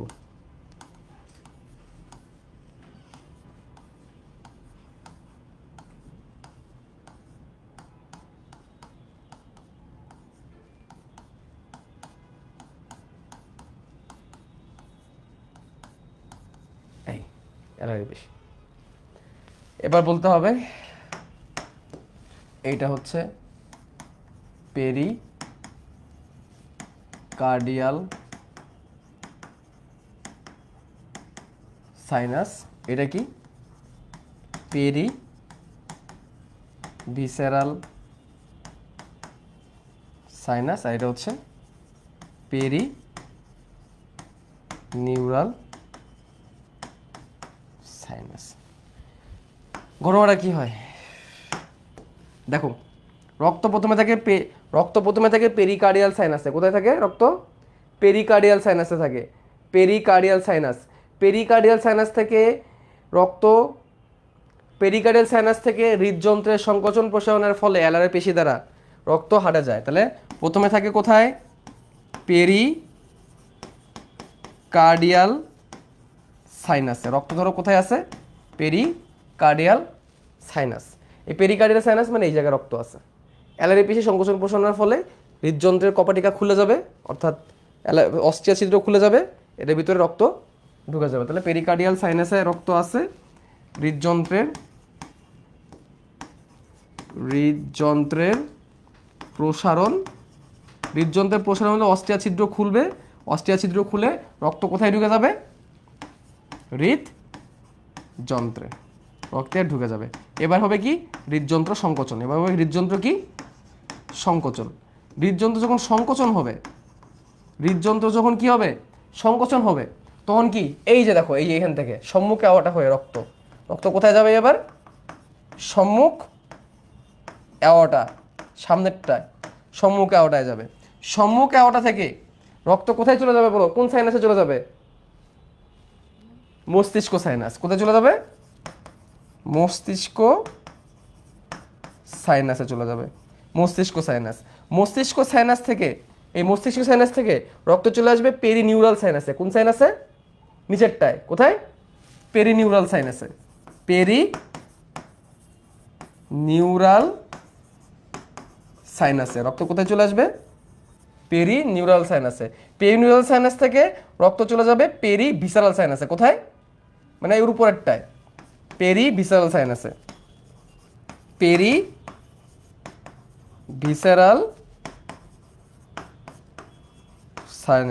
পেরিভিসারাল সাইনাস থেকে রক্ত আবার কোথায় চলে যাবে?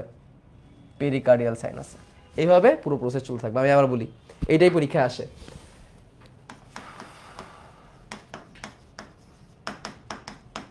এখানে দুইটা সৃজনশীল প্রশ্ন আমি আলোচনা করছি, এই একটা, এই কিন্তু আরেকটা।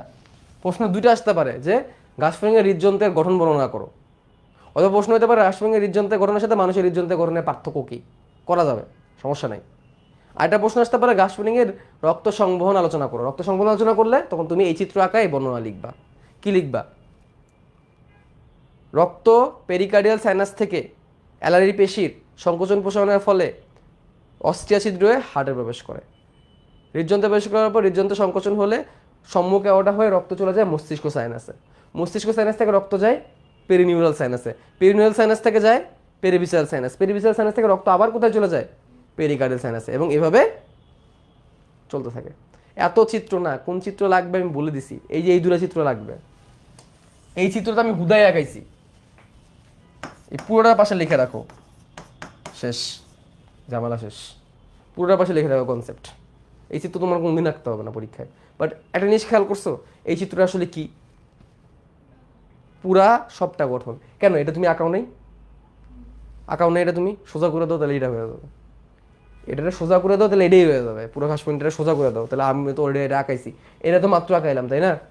এইটা আঁকাইনি, এটার কি আঁকাবো? এটার মধ্যে আসি কি? এটার মধ্যে এত চিত্র না আসলে, দেখে মনে হইতেছে অনেক চিত্র, আসলে কত এত চিত্র না। আর কই চিত্র? আর তো কোনো চিত্র নাই। আজকে তো পড়াইলেই মাত্র 3 পেজ। কারণ পরীক্ষা ইয়েতে আসো, বইয়ে আসো।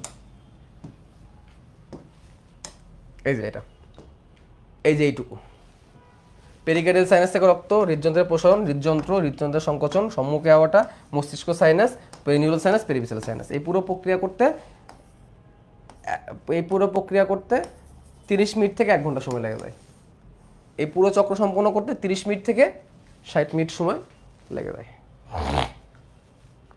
ক্লিয়ার? কি তখন বললেন এটা লাগবে? আরে বাবা লাগবে, ওটা তো আসলে সবগুলা সামারি ছিল, লাগলে তো লাগেই। ওটা ছিল সবটা সামারি। এই দেখো এইখানে এইটুক না, এবার এখানে তুমি পরিপাকতন্ত্র আঁকায় ফেলো, যেটা আগের ক্লাসে আঁকাইছিলা, দুটো মিলে একসাথে। এবার দেখো এই যে এটাও আসে সৃজনশীলে, লিখে রাখো নলেজ। মানুষের হার্টের সাথে কার হার্টের সম্পর্ক, এবং এনে 100% লিখে রাখো, মানে বাকিগুলো থেকে এটা বেশি গুরুত্বপূর্ণ। ঠিক আছে? গাছফড়িং এর রক্ত কেমন সংবহন মুক্ত, আর মানুষেরটা কেমন বদ্ধ।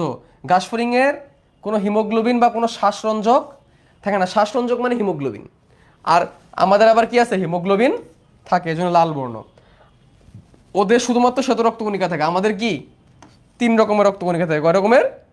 3 রকমের, শ্বেত রক্তকণিকা, লোহিত রক্তকণিকা এবং অনুচক্রিকা। আমাদের হৃৎপিণ্ড কেমন? পিণ্ডাকার। কয় প্রকোষ্ঠ?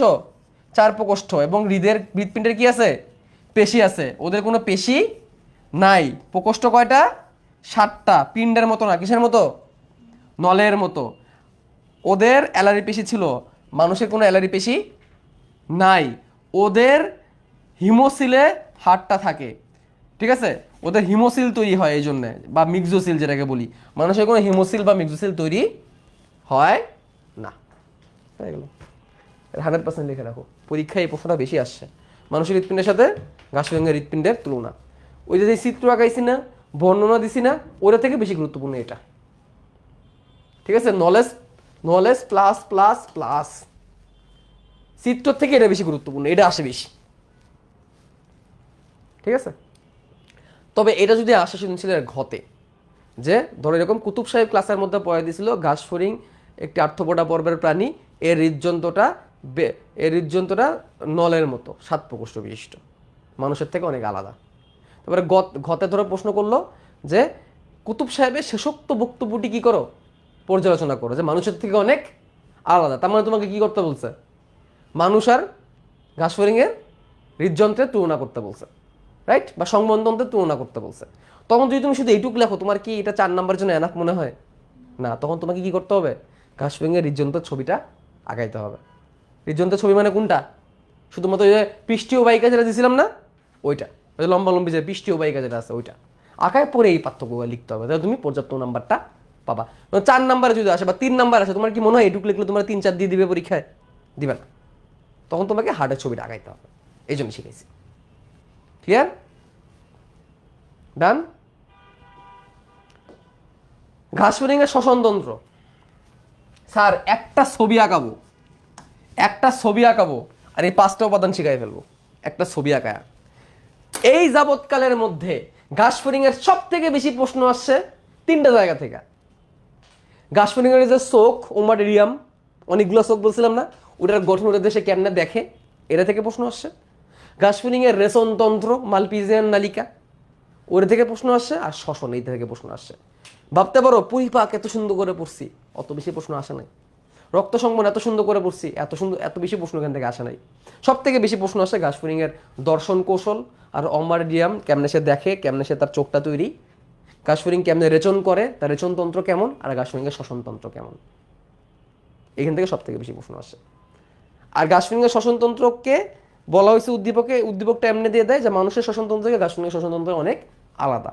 এই বইলা ঘ নাম্বারে বলে দিবে উক্ত প্রাণীর বিশেষ শ্বসনতন্ত্রটা কি করো, আলোচনা করো, এইভাবে বলে দেয়। ঠিক আছে? প্রশ্নটা এইভাবে আসে সৃজনশীল প্রশ্ন তোমাকে বুঝতে হবে পরীক্ষায় কেমনে আসবে। ঠিক আছে? তাহলে আমার একটা ছবি জাস্ট তোমাদের আঁকাবো, তোমরা আমার সাথে আঁকাবা। তার আগে জাস্ট 2টা মিনিট একটু ব্রেক, আমি একটু পানি খেয়ে আসি। হ্যাঁ, 2 মিনিট, বেশি করে লাগবে না, 30 মিনিট।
ভাইয়া এদের শ্বসনতন্ত্র মানুষের মতো না, ঠিক আছে?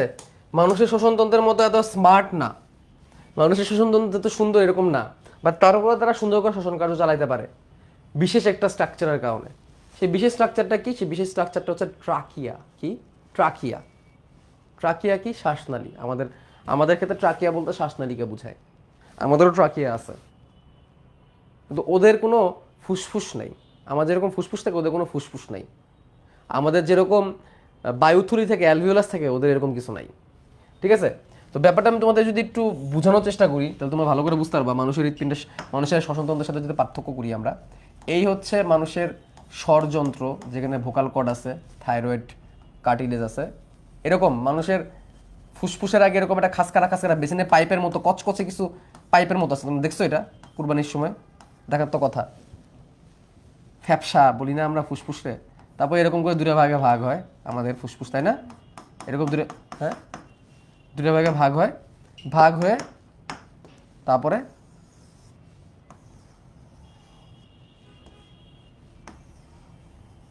এই হচ্ছে আমাদের বাম ফুসফুস। বাম ফুসফুসটা কিন্তু তুলনামূলক ছোট। কেন ছোট? কারণ বাম দিকে হার্ট আছে, ওই হার্টকে জায়গা দেওয়ার জন্য বাম ফুসফুসটা ডান ফুসফুস থেকে তুলনামূলক কি হয়, ছোট হয়, খাওয়া হয়। এই জায়গায় হার্টটা আছে, ঠিক আছে? এই হচ্ছে আমাদের পুরো স্ট্রাকচার। তো এটা হচ্ছে আমাদের লাং, এটা হচ্ছে আমাদের লাং, এটার নাম হচ্ছে ব্রঙ্কাস, ব্রঙ্কাস। আর এটার নাম হচ্ছে ট্রাকিয়া। এটার নাম কি? ট্রাকিয়া। তা আমরা ট্রাকিয়া বলতে কি বুঝি? শ্বাসনালীকে বুঝি। কি বুঝি? শ্বাসনালী, আমাদের যে শ্বাসনালীটা গলা থেকে যে পর্যন্ত যেটা, এটাকে আমরা ট্রাকিয়া বলি। যে কচকচে বেসিনের পাইপের মতো যে হাড়টা, ওইটাকে বলি আর কি, ট্রাকিয়া। আর ঘাস ফড়িংয়ের ক্ষেত্রে এগুলো কিচ্ছু নাই, ওর কাছে কি, ওর আছে ট্রাকিয়া আর ট্রাকিওল। ট্রাকিয়া আর ট্রাকিওল, এটুক দিয়ে ওদের শ্বাস প্রশ্বাস হয়ে যায়, কোনো ফুসফুস নাই। বাট এই ট্রাকিয়া দিয়ে ওদের কি করে? শ্বসন কার্য সম্পন্ন করে। তাহলে এখন আমাদের শিখতে হবে ঘাস ফড়িংয়ের শ্বসনতন্ত্র কেমনে তৈরি। মানুষের শ্বসনতন্ত্র এই ক্ষেত্রে মধ্যে একটু বুঝাইলাম। মানুষের শ্বসনতন্ত্রের সাথে ঘাস ফড়িংয়ের শ্বসনতন্ত্রের পার্থক্য আছে, এই পার্থক্যটা যাতে তোমরা একটু রিয়েলাইজ করতে পারো। হ্যাঁ, আসো এখন যে প্রশ্নটা আমি পড়তে যাচ্ছি, এই প্রশ্নটা বোর্ড পরীক্ষায় আসা খুবই জনপ্রিয় একটা প্রশ্ন, খুবই জনপ্রিয় একটা জিনিস আমরা এখন পড়তে যাচ্ছি।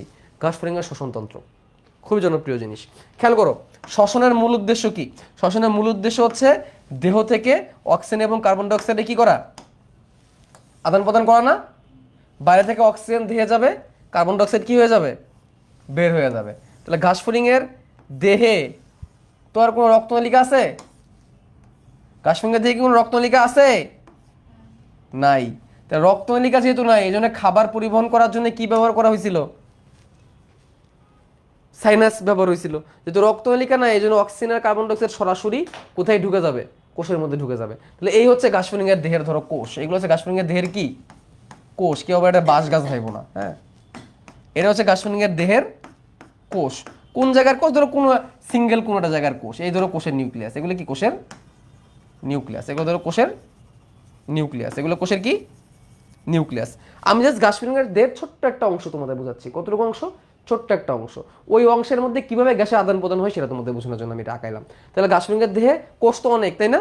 আমি ছোট্ট একটা অংশের কোষ আমি এখানে দিছি। এটা হচ্ছে ঘাস ফড়িংয়ের দেহের কোষ। বেসিক্যালি কি হয়? বেসিক্যালি বেসিক্যালি এখানে একটা কোষ থাকে, এই কোষের নাম হচ্ছে ট্রাকিওল কোষ। কি কোষ? ট্রাকিওল কোষ। এখানে আমি একটা কোষ আঁকাইলাম, এই কোষের নাম হচ্ছে ট্রাকিওল কোষ। কি কোষ? ট্রাকিওল কোষ। ট্রাকিয়া না কিন্তু, ট্রাকিওল কোষ। আহ,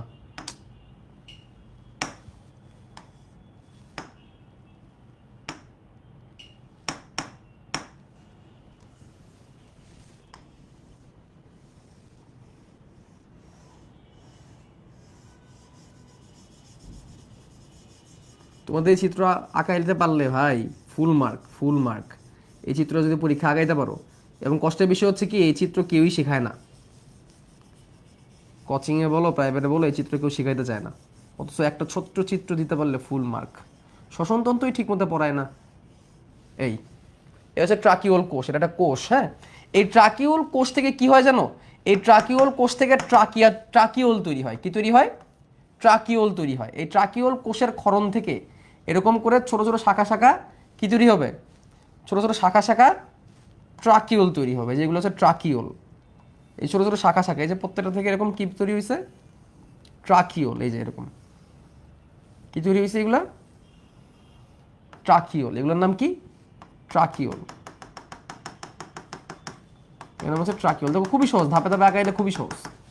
এর নাম হচ্ছে ট্রাকিওল।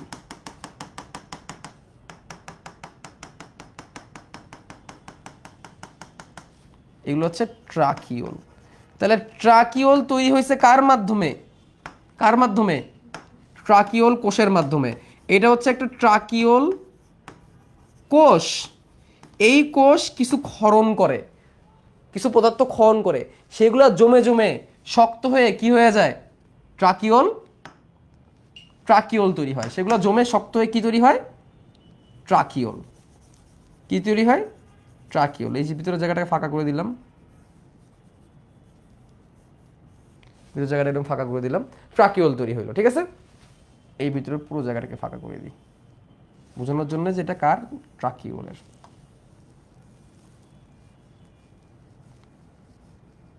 কি তৈরি হলো, ট্রাকিওল তৈরি হলো। এই ট্রাকিওলই গ্যাসের আদান প্রদান করে, অক্সিজেন দেয়, কার্বন ডাইঅক্সাইড নেয়। তাহলে এই যে এই কোষ, ধরো এই কোষের মধ্যে এখন কার্বন ডাইঅক্সাইড বেশি, অক্সিজেন কম, ট্রাকিওল কি করবে, অক্সিজেন দিয়ে দিবে, কার্বন ডাইঅক্সাইড নিয়ে নিবে, নিল। এখন দেখো এই ট্রাকিওল কার সাথে মিলিত হবে, এই ট্রাকিওল মিলিত হবে, এই ট্রাকিওল মিলিত হবে ট্রাকিয়ার সাথে। কার সাথে, ট্রাকিয়ার সাথে। এই দেখো ট্রাকিয়া, এগুলো কি, ট্রাকিয়া। এই ট্রাকিয়া আবার অনেকগুলা কিরকম, শাখা পোশাকা যুক্ত। অনেকগুলা কেমন, শাখা পোশাকা যুক্ত, অনেকগুলো শাখা পোশাকা যুক্ত। এটা হচ্ছে কি, ট্রাকিয়া। এটা কি, ট্রাকিয়া, এটাই প্রধান। এই ট্রাকিয়াটাই হচ্ছে প্রধান। তাহলে ট্রাকিয়া একটা পর্যায়ে এসে কি তৈরি করলো, দেখো তো, ট্রাকিওল কোষ তৈরি করলো, তাই না? এবং সেই ট্রাকিওল কোষ থেকে অনেকগুলো কি তৈরি হইলো, ট্রাকিওল তৈরি হইলো। মেন কিন্তু ট্রাকিয়া, মেন কিন্তু কে, ট্রাকিয়া। ট্রাকিয়াটাই কিন্তু প্রধান, ট্রাকিয়াটাই কিন্তু প্রধান। এরকম ট্রাকিয়া এরকম শাখা পোশাকা যুক্ত থাকে, ট্রাকিয়ার অনেক শাখা পোশাকা থাকে। তাহলে এরকম এই ট্রাকিয়াটা আরেক দিকে যাচ্ছে, এই ট্রাকিয়াটা আরেক দিকে যাচ্ছে। তো ট্রাকিয়া এরকম শাখা পোশাকা থাকে, সে একটা জায়গায় ট্রাকিওল কোষ তৈরি করার মাধ্যমে এখান থেকে কি তৈরি করে, অসংখ্য ট্রাকিওল তৈরি করে। আচ্ছা, এখন খেয়াল করো, এই চিত্রটাকে আমি নিচে নামাই দিই।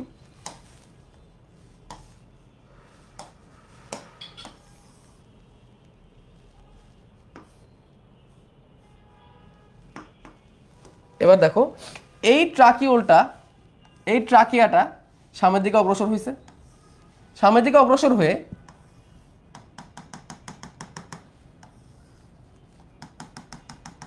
সামনের দিকে অগ্রসর হয়ে এইভাবে করে একটা ছিদ্রের কাছাকাছি আসছে। কার কাছাকাছি, একটা ছিদ্র। এটা কি একটা ছিদ্র, ওকে।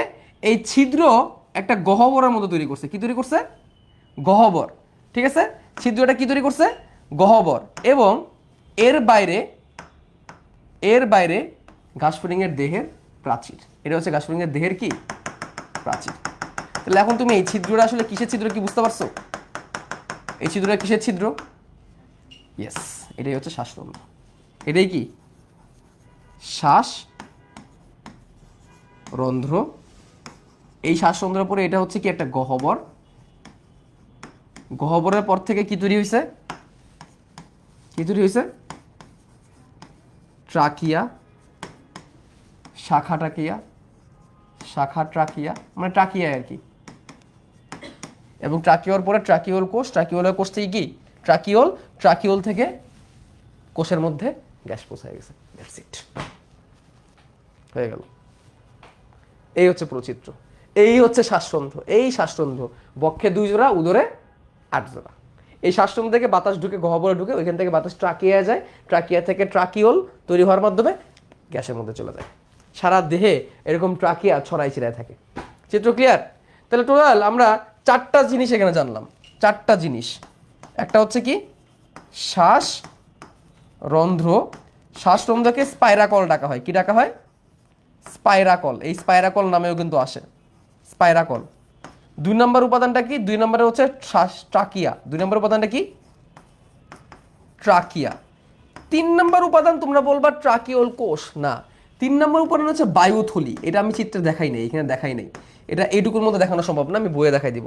অসংখ্য বায়ুথলি থাকে, এটা হেল্প করে বাতাস আদান প্রদান করার জন্য। বায়ুথলির পরে থাকে হচ্ছে ট্রাকিওল কোষ। কি থাকে? ট্রাকিওল কোষ। আর সবশেষে কি থাকে? ট্রাকিওল। সবশেষে কি থাকে? ট্রাকিওল। এই হচ্ছে ঘাসফড়িঙ্গ শ্বসনতন্ত্রের 5টা উপাদান। ঘাসফড়িঙ্গ শ্বসনতন্ত্রের উপাদান কয়টা? 5টা। শ্বসনতন্ত্রের উপাদান কয়টি? 5টি। 5টি। প্রধান উপাদান কোনটা? ট্রাকিয়া। প্রধান কোনটা? ট্রাকিয়া। অসংখ্য ট্রাকিয়া মিলে দেহের বিভিন্ন জায়গায় একটা বায়ু বেলুনের মতো তৈরি করে, ওগুলোকে বলা হয় বায়ুথলি। আর ওই বায়ুথলি থেকে আবার ট্রাকিওল কোষ তৈরি হয়ে পরে শাখা প্রশাখা তৈরি হয়। তো ট্রাকিও বায়ুথলি আসলে এইভাবে দেখানো সম্ভব না। এই চিত্র আঁকাবা, এটা লিখবা, লিখে প্রত্যেকটার ক্ষেত্রে একটা করে বর্ণনা দিবা, প্রত্যেকটাকে একটা করে কি দিবা? বর্ণনা দিবা। ও আর জিনিস এমসিকিউতে খুব আসছে, খুব খুব খুব খুব খুব খুব খুব খুব আসছে, সেটা হচ্ছে এই যে বায়ুথলি, শ্বাসরন্ধ্র, শ্বাসরন্ধ্রের বাইরে একটা পর্দা থাকে। শ্বাসরন্ধ্রের বাইরে একটা কি থাকে? পর্দা থাকে। শ্বাসরন্ধ্রের বাইরে কি থাকে? একটা পর্দা। এই পর্দার নাম হচ্ছে পেরিট্রেম। কি নাম? পেরিট্রেম। পেরিট্রেম। এটা যদি না পড়ো, এটা যদি না পারো, এটা না পারলে মনে করো যে তোমার একটা এমসিকিউ কাটা গেল। বহুতবার আসছে এটা, যে স্পাইরাকল বা শ্বাসরন্ধ্রের বাইরের পর্দার নাম কি? কি পর্দা? পেরিট্রেম পর্দা। কি পর্দা? পেরিট্রেম পর্দা। কি পর্দা? পেরিট্রেম পর্দা। কি পর্দা? পেরিট্রেম পর্দা। আচ্ছা, তারপর দেখো এইখানে বাতাসটাকে ছাকার জন্য ওদের একটা যন্ত্র আছে। এই দেখো এরকম একটা যন্ত্র আছে বাতাসকে ছাকার জন্য, ছাঁকনি যন্ত্র আছে। এটা একটা পরিস্রাবন যন্ত্র আছে। পরিস্রাবন যন্ত্র আছে শ্বাসনালীতে, এই গহ্বরে এখানে এটা পরিস্রাবন যন্ত্র আছে। এটা হচ্ছে পরিস্রাবন যন্ত্র। পরিস্রাবন যন্ত্র। সে যে বাতাসে নিচ্ছে, বাতাসে ময়লা থাকতে পারে না? থাকতে পারে তো। আমাদের কি আছে? আমাদের যে নাকের কি আছে? লোম আছে নাকের ভিতরে। নাকের লোম কি করে? ময়লায় কাটকায় দেয়, ওইরকম আছে এদের ভিতরে ঢোকার পরে। ভাইয়া স্পাইরাকলের চিত্র কি গুরুত্বপূর্ণ? এই স্পাইরাকলের চিত্র তো পড়াই ফেলতেছি। দেখো এটা কি? শ্বাসরন্ধ্র। শ্বাসরন্ধ্রের বাইরে কি? পেরিট্রেম নামক পর্দা। এটা কি? কি যন্ত্র? পরিস্রাবন যন্ত্র। এই যে দুটো ছাঁকনির মতো, দেখছো? এটা কি করে? পরিষ্কার করে। তারপর এটা কি? গহ্বর। তারপর এটা কি? গহ্বর। গহ্বর না? তারপর এই জায়গায় আছে একটা কপাটিকা। এই জায়গাটা কি আছে? কপাটিকা। এই জায়গাটা আছে কি? কপাটিকা। আর তারপরে কি শুরু হয়েছে? তারপরে কি শুরু হয়েছে? কে এটা? তিনি ট্রাকিয়া। এখন দেখো বইয়ের চিত্র। একজন বলতেছিল ভাইয়া শ্বাসতন্ত্রের চিত্র লাগবে কিনা, দেখো তো মেলে কিনা। তোমাদের বইয়ে শ্বাসরন্ধ্রের চিত্র দিছে, এই যে এটা, এটা হচ্ছে একটা শ্বাসরন্ধ্রের চিত্র, এটা দিছে তাই তো? শ্বাসরন্ধ্রের চিত্র দিছে তোমাদের বইয়ের মধ্যে, ফাইন, ভালো করছে দিছে। তো এই চিত্র ধরো আমার এখানে চলে আসছে, আসছে না? আসে তো।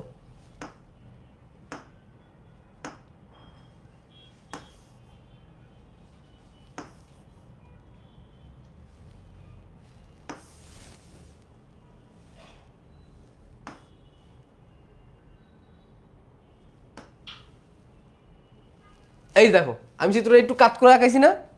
এই দেখো ট্রাকিয়া আছে, আছে। তারপর দেখো এই যে কপাটিকা আছে, আছে। তারপরে এই অ্যাট্রিয়াম। অ্যাট্রিয়াম মানে কি? অ্যাট্রিয়াম মানে কি? গহ্বর। তারপরে এইটা কি? পরিস্রাবন যন্ত্র। আছে, আছে। আর তারপরে এইটা কি? পেটেন নামক পর্দা। এটাই আঁকাইছি আমি, তোমার বইয়ে এই চিত্রই দেওয়া, তুমি বইয়ে যেটা বললা ওইটাই, ঠিক আছে? এইটাই তোমার বইয়ের চিত্র। এটা এক চিত্রের মধ্যে দুটো আঁকাই দিছি। এই চিত্র তোমাদের বইয়ে পাবা না। এই দেখো এই যে স্পাইরাকল মানে কি? শ্বাসতন্ত্র। তার বাইরে কি? পেরিট্রেম নামক পর্দা। এই যে পরিস্রাবন যন্ত্র, এই যে গহ্বর, এই যে কপাটিকা। তারপরে কি শুরু হয়েছে? ওকে, এখন পরীক্ষা কতটুকু লিখবা এটা এখান থেকে দেখাই দিই। দেখো শ্বাসতন্ত্র থেকে কি কি লিখবা? শ্বাসতন্ত্র থেকে লিখবা মোট 10 জোড়া শ্বাসতন্ত্র আছে, এর মধ্যে 2 জোড়া বুকে আর 2 জোড়া, 8 জোড়া কোথায়? উদরে। এখান থেকে আবার নতুন করে দেখানোর প্রয়োজন আছে? মনে তো হয় না। তারপর দেখো প্রত্যেকটার বাইরে পেরিট্রেম নামক একটা প্রাচীর থাকে বা পর্দা থাকে, এটা কাইটিন দিয়ে তৈরি। তার ভিতরে কি থাকে? সূক্ষ্মরোমযুক্ত পরিস্রাবন বা ছাঁকনি যন্ত্র থাকে, ঠিক আছে? আর তারপরে কি থাকে? অ্যাট্রিয়াল প্রকোষ্ঠ বা গহ্বর, ঠিক আছে? অ্যাট্রিয়াল প্রকোষ্ঠ উন্মুক্ত এক ধরনের স্পাইরাকল বলে, মানে অ্যাট্রিয়েট স্পাইরাকল বলে, কারণ এখানে অ্যাট্রিয়াম আছে বলে এই স্পাইরাকলটাকে অ্যাট্রিয়েট স্পাইরাকল বলে। এখানে যে এই অ্যাট্রিয়ামটা আছে না, গহ্বরটা আছে, এটার জন্য বলে, না পড়লেও চলবে এটা। এই এই ঘটনা এটুক বলবা, এটুক লিখবা পরীক্ষায়, এটুক তো লেখার দরকার নেই, জাস্ট এই লাইনটুকু তুমি যদি লিখতে পারো যে বুকে 8টা, বুকে 2টা আর উদরে 8 জোড়া, বাইরের পর্দার নাম কি? পেরিট্রিয়াম, এনাফ। তারপরে এই যে এটা পরে আসতেছি, এই যে বায়ুথলির কথা বলছিলাম না, এই যে এগুলো হচ্ছে বায়ুথলি, এগুলো হচ্ছে কি? বায়ুথলি। এই জন্য মেরে চিত্র দিয়ে, এটা লাগবেও না তোমাদের। শ্বাসনালী, শ্বাসনালীর মধ্যে দেখ প্রথম কথা, শাখা পোশাখা আছে কি নাই? আছে, এমসিকিউ তো আসতে পারে। স্থিতিস্থাপক, বহিতকীয়, বাইরের দিকে থাকে, এই লাইনটুকু দাগাও।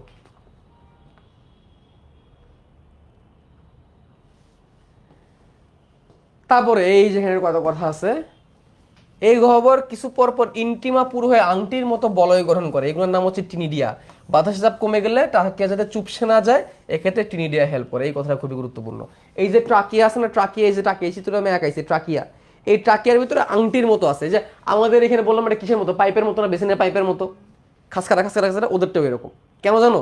বাতাস না থাকলে যেটা কি হয়ে যেতে না পারে? চুপসে যেতে না পারে। এটাকে বলা হয় টিনিডিয়া বা ইন্টিমা, দুটো নামে ডাকে। তাহলে এই যে ইন্টিয়া বা টিনিডিমা কি নামে কাজ করে? ইন্টিমা বা টিনিডিয়া কি করে? ইন্টিমা বা টিনিডিয়া ঘাসফড়িংয়ের ট্রাকিয়াতে খাস খাস খাস খাস বলয় তৈরি করে, যাতে করে বাতাসের অভাবে ট্রাকিয়া চুপসে যেতে না পারে। এটা থেকে মাঝে মাঝে প্রশ্ন আসে নলেজে, সৃজনশীলের কোথায়? 2-এ, সৃজনশীলের 2-এ প্রশ্ন আসে, ইন্টিমা বা টিনিডিয়ার কাজ কি, যাতে চুপসে না যায়। আচ্ছা, এখন আসো একটা জিনিস, এই ট্রাকিয়া আবার অনুদৈর্ঘ্য আর অনুপ্রস্থ বরাবর কয়েকটা ট্রাকিয়াল কাণ্ড তৈরি করে। দেখো, দেহের দুই পাশে একটু একটু দেখো, এক জোড়া অনুদৈর্ঘ্য ট্রাকিয়াল কাণ্ড, পৃষ্ঠীয় অনুদৈর্ঘ্য ট্রাকিয়াল কাণ্ড, অঙ্কীয় অনুদৈর্ঘ্য ট্রাকিয়াল কাণ্ড, এক জোড়া করে। এগুলো হচ্ছে অনুদৈর্ঘ্য, দেহের লম্বা বরাবর। আর আছে পৃষ্ঠীয় অঙ্কীয় অনুপ্রস্থ ট্রাকিয়াল কাণ্ড, এগুলা খালি জাস্ট এমসিকিউর জন্যই, তাহলে দেখে রাখো কেমনে। পার্শ্বীয়, পৃষ্ঠীয়, অঙ্কীয়, অনুদৈর্ঘ্য, খেয়াল করো এই চিত্রে, পৃষ্ঠীয় অনুদৈর্ঘ্য, তারপরে অঙ্কীয় অনুদৈর্ঘ্য, আর পার্শ্বীয় অনুদৈর্ঘ্য। দেখো পৃষ্ঠীয়, যে পিঠের দিকে লম্বা লম্বা, এই দেখো পিঠের দিকে লম্বা লম্বা বড় বড় কিছু ট্রাকিয়া এক জায়গায় মিলিত হয়েছে, এগুলো ট্রাকিয়াল কাণ্ড বলে। মানে অনেকগুলো ট্রাকিয়া যখন এক জায়গায় মিলিত হয়, ট্রাকিয়ার তো শাখা পোশাক আছে না, অনেকগুলো যখন এক জায়গায় মিলিত হয় তখন এটা ট্রাকিয়াল কাণ্ড বলে, পৃষ্ঠীয়। তারপরে যে পেটের দিকে, এটা পেটের দিকে না, এটা পেটের দিকে না, নিচের দিকে না, এই জন্য এটা কি? অঙ্কীয়। আর অনুদৈর্ঘ্য কেন? অনুদৈর্ঘ্য কারণ কি? লম্বা লম্বি আছে। আর তারপরে কি? পার্শ্বীয়। পার্শ্বীয়গুলো আসলে দেখানোর সুযোগ নেই, পার্শ্বীয়গুলো কোন দিকে থাকে? সাইডে, মানে। তাহলে আমি একটু বলি, দেখো ঘাসফড়িংয়ের বুকের দিকে এই লম্বা একটা কি আছে? ট্রাকিয়া আছে। দুই দিকে কয়টা? 2টা। তারপর পিঠেও কি? এই দুই দিকে 2টা লম্বা কি আছে? ট্রাকিয়াল কাণ্ড আছে, এখান থেকে অনেকগুলো ট্রাকিয়া তৈরি হয়। আর দুই পাশে এরকম কি আছে? দুই পাশে 2টা। তার মানে কি? এই একটা ট্রাকিয়াল কাণ্ড, এই একটা ট্রাকিয়াল কাণ্ড, আর দুই পাশে 2টা কি? ট্রাকিয়াল কাণ্ড। এগুলো কি? দেহ লম্বা লম্বি আছে না, এই জন্য এগুলো কি বলা হয়? অনুদৈর্ঘ্য। আর আছে কি? অনুপ্রস্থ। আর আছে কি? অনুপ্রস্থ। অনুপ্রস্থগুলো কেমন? অনুপ্রস্থগুলো এদেরকে কানেক্ট করছে, অনুপ্রস্থগুলো কি করছে? এদেরকে কানেক্ট করছে। মানে কি? এখানে তো 2টা, তাই না? এখানে কয়টা? 2টা লম্বা লম্বি। এদেরকে যদি কানেক্ট করে তাহলে তারা কি হবে? অনুদৈর্ঘ্য না অনুপ্রস্থ? অনুপ্রস্থ। তেমনি এখানে আছে 2টা, এদিকে যদি কানেক্ট করতে এগুলো কি? অনুপ্রস্থ। এদিকে আছে 2টা, মাঝ বরাবর যদি কানেক্ট করতে এগুলো কি? অনুপ্রস্থ। তাহলে এখন তুমি পারবা, এক জোড়া অঙ্কীয় অনুদৈর্ঘ্য, এক জোড়া পার্শ্বীয় অনুদৈর্ঘ্য, এক জোড়া পৃষ্ঠীয় অনুদৈর্ঘ্য, এবং এদেরকে কানেক্ট করার জন্য আছে অনুপ্রস্থ। শেষ। এগুলো কোনোদিন সৃজনশীলে আসবে না, এমসিকিউতে আসবে। কয়টা করে আছে? MCQ, MCQ. শেষ।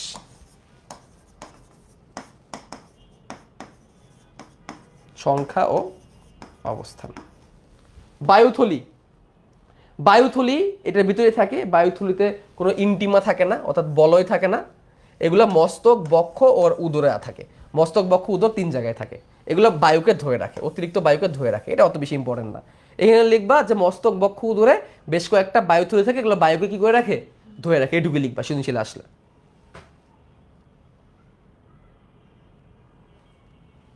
ওকে, গেল। তারপর দেখো ট্রাকিওল কোষ, এটাও খুব সহজ, যে ট্রাকিয়াগুলো এক প্রান্তে এসে বেশ কয়েকটা শাখায় ভাগ হয়ে কি তৈরি করে, ট্রাকিওল কোষ বা প্রান্তীয় কোষ তৈরি করে, প্রান্তীয় কোষ নামে ওটাকে, তুমি নিজের ভাষায় লিখবা। ট্রাকিওল কোষ থেকে সৃষ্টি হয় কি, ট্রাকিয়া থেকে ছোট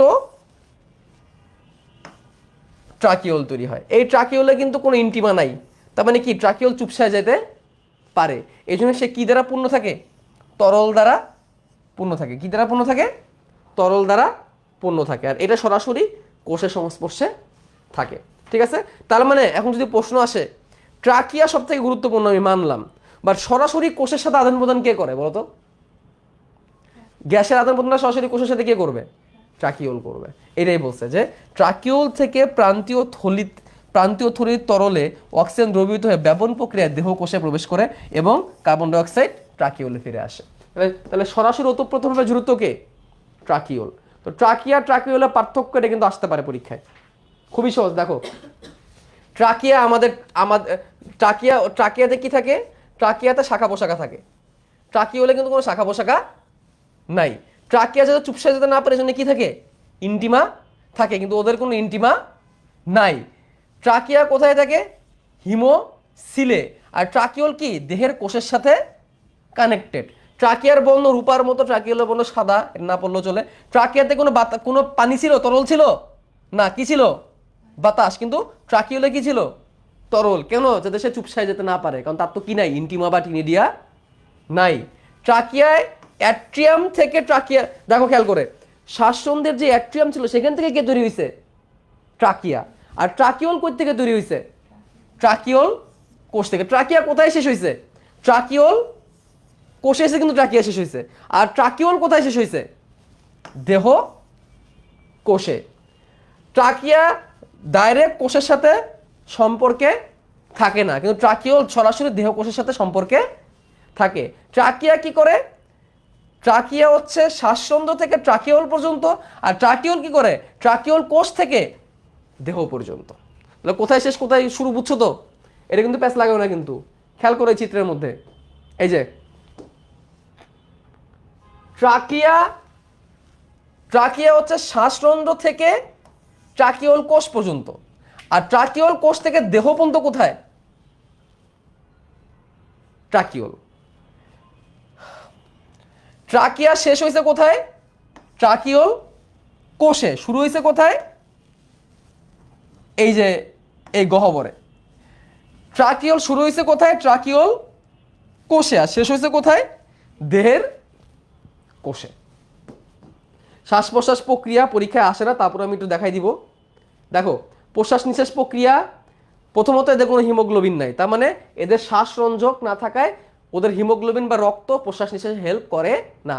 খুবই গুরুত্বপূর্ণ কথা, আমাদের প্রশ্বাস নিঃশ্বাসে অক্সিজেন ত্যাগ আর অক্সিজেন গ্রহণে কিন্তু হিমোগ্লোবিন হেল্প করে, তার মানে আমাদের রক্তের অবদান আছে, ওদের কিন্তু রক্তের কোনো অবদান প্রশ্বাস নিঃশ্বাসে নাই। এখানে খুবই গুরুত্বপূর্ণ একটা এমসিকিউ আছে, প্রথম 4 জোড়া শ্বাসরন্ধ্র প্রশ্বাসী, অর্থাৎ যখন তুমি দম নিবা, ঘাসফড়িং যখন দম নিবে তখন প্রথম 4 জোড়া, অর্থাৎ বুকের 4টার বুকের 2টা উদরের 2 জোড়া খুলে যাবে, এবং এই খুলে বাতাস ঢুকবে, বক্ষের আয়তন বেড়ে যাবে, এবং কি হবে, অক্সিজেন যুক্ত বাতাস ট্রাকিয়াতে, তারপর সেখান থেকে ট্রাকিওলে, এবং তারপর কোথায়, কোষে পৌঁছাবে।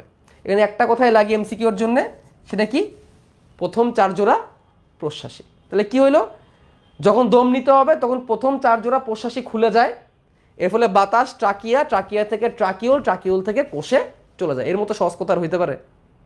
আচ্ছা, নিঃশ্বাসের বেলায় কি হয়, নিঃশ্বাস একটা নিষ্ক্রিয় প্রক্রিয়া। নিঃশ্বাস একটা কি প্রক্রিয়া, নিষ্ক্রিয় প্রক্রিয়া, মানে অটোমেটিক হবে। কোষের কার্বন ডাইঅক্সাইড ট্রাকিওল রসে আসবে, ট্রাকিওল থেকে ট্রাকিয়ায় যাবে, ট্রাকিয়ায় যাওয়ার পরে বুক পেট সব সংকুচিত হবে, সংকুচিত হয়ে ট্রাকিয়ার আয়তন হ্রাস পাবে, এর ফলে বাকি 6 জোড়া শ্বাসরন্ধ্র খুলে যাবে এবং বাতাস বের হয়ে চলে আসবে। তাহলে এখানে কি প্রথম 4 জোড়া কাজ করবে, করবে না, বাকি 6 জোড়া খুলে যাবে, ভিতরে চাপ বেড়ে যাবে, বাতাস বের হয়ে আসবে। নিজের ভাষায় লিখবা, এখানে 2টা জিনিসই লাগবে, এখান থেকে 2টা জিনিস লাগবে, শেষের 6 জোড়া নিঃশ্বাসী, এবং এটা কি প্রক্রিয়া, নিষ্ক্রিয় প্রক্রিয়া। এখানে ঘাস ফড়িংকে কোনো শক্তি দিতে হয় না, অটোমেটিক হয়ে যায়। এই পুরো গতিপথ এখানে দেওয়া আছে, গতিপথ লাগবে না আমাদের। শেষ, আজকের মতো এখানেই শেষ, আজকের মতো এখানেই শেষ। তাহলে এইটা কিন্তু আমাদের মেমোরাইজের জন্য পড়তে হবে, এটা কিন্তু মেমোরাইজ না, এটা হচ্ছে আমাদের নলেজের জন্য জানতে হবে। নলেজ সৃজনশীলে কিন্তু আসে, এবং প্রত্যেকটা থেকে 1-2 লাইন করে লিখবা। আমি একটু বলে দেবো কি কি লিখবা, কেমনে লিখবা, একবার একটু বলে দিই শেষবার কেমনে কতটুকু লিখবা। লিখবা শ্বাসছন্দ বা স্পাইরাকল। ঘাসফড়িং এর পেরিট্রেন নামক পর্দা দ্বারা আবৃত 10 জোড়া শ্বাসছন্দ আছে, বক্ষে 2 জোড়া এবং উদরে 8 জোড়া, এইটুকু লিখে দিলেই হয়। আরও যদি বেশি লিখতে চাও তাহলে বলতে পারো এখানে ছাঁকনি যন্ত্র আছে এবং বায়ু গহ্বর আছে। তারপর লিখবো ট্রাকিয়া। বায়ু গহ্বর থেকে শুরু করে শাখা প্রশাখাযুক্ত ইন্টিমা এবং টিনিডিয়া বিশিষ্ট বলয়াকৃতি ইন্টিমা টিনিডিয়া বিশিষ্ট শ্বাসনালী বা ট্রাকিয়া আছে। এই ট্রাকিয়া দেহের বিভিন্ন জায়গায় ট্রাকিয়াল কাণ্ড তৈরি করে, যেগুলো অনুদৈর্ঘ্য এবং অনুপ্রস্থে বিস্তৃত। শেষ, আর কিছু লাগবে না। তারপর লিখবা বায়ুথলি। মস্তক, বক্ষ এবং উদরে বায়ু জমা রাখার জন্য অসংখ্য কি আছে, বায়ুথলি আছে। তারপর লিখবা কি ট্রাকিওল কোষ। ট্রাকিয়া যেখানে শেষ হয় সেখানে ট্রাকিওল কোষ তৈরি হয়, এই ট্রাকিওল কোষ থেকে পরবর্তীতে ট্রাকিওল তৈরি হয়। তারপর লিখবা ট্রাকিওল।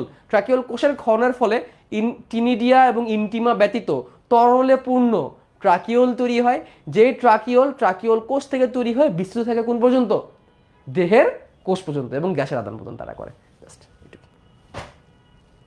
এটুকু লিখবা, আর চিত্র আঁকাবা। ফুল নাম্বার তুমি বাবা, ফুল মার্ক, কেউ তোমার মার্ক কাটতে পারবে না, ঠিক আছে? পরশু দিন কালে কি শেষ ক্লাস? না না না না না, আরো 2টা ক্লাস লাগবে, এখনো অনেক কিছু বাকি রে ভাই, এখনো অনেক কিছু বাকি। ঠিক আছে, আল্লাহ হাফেজ।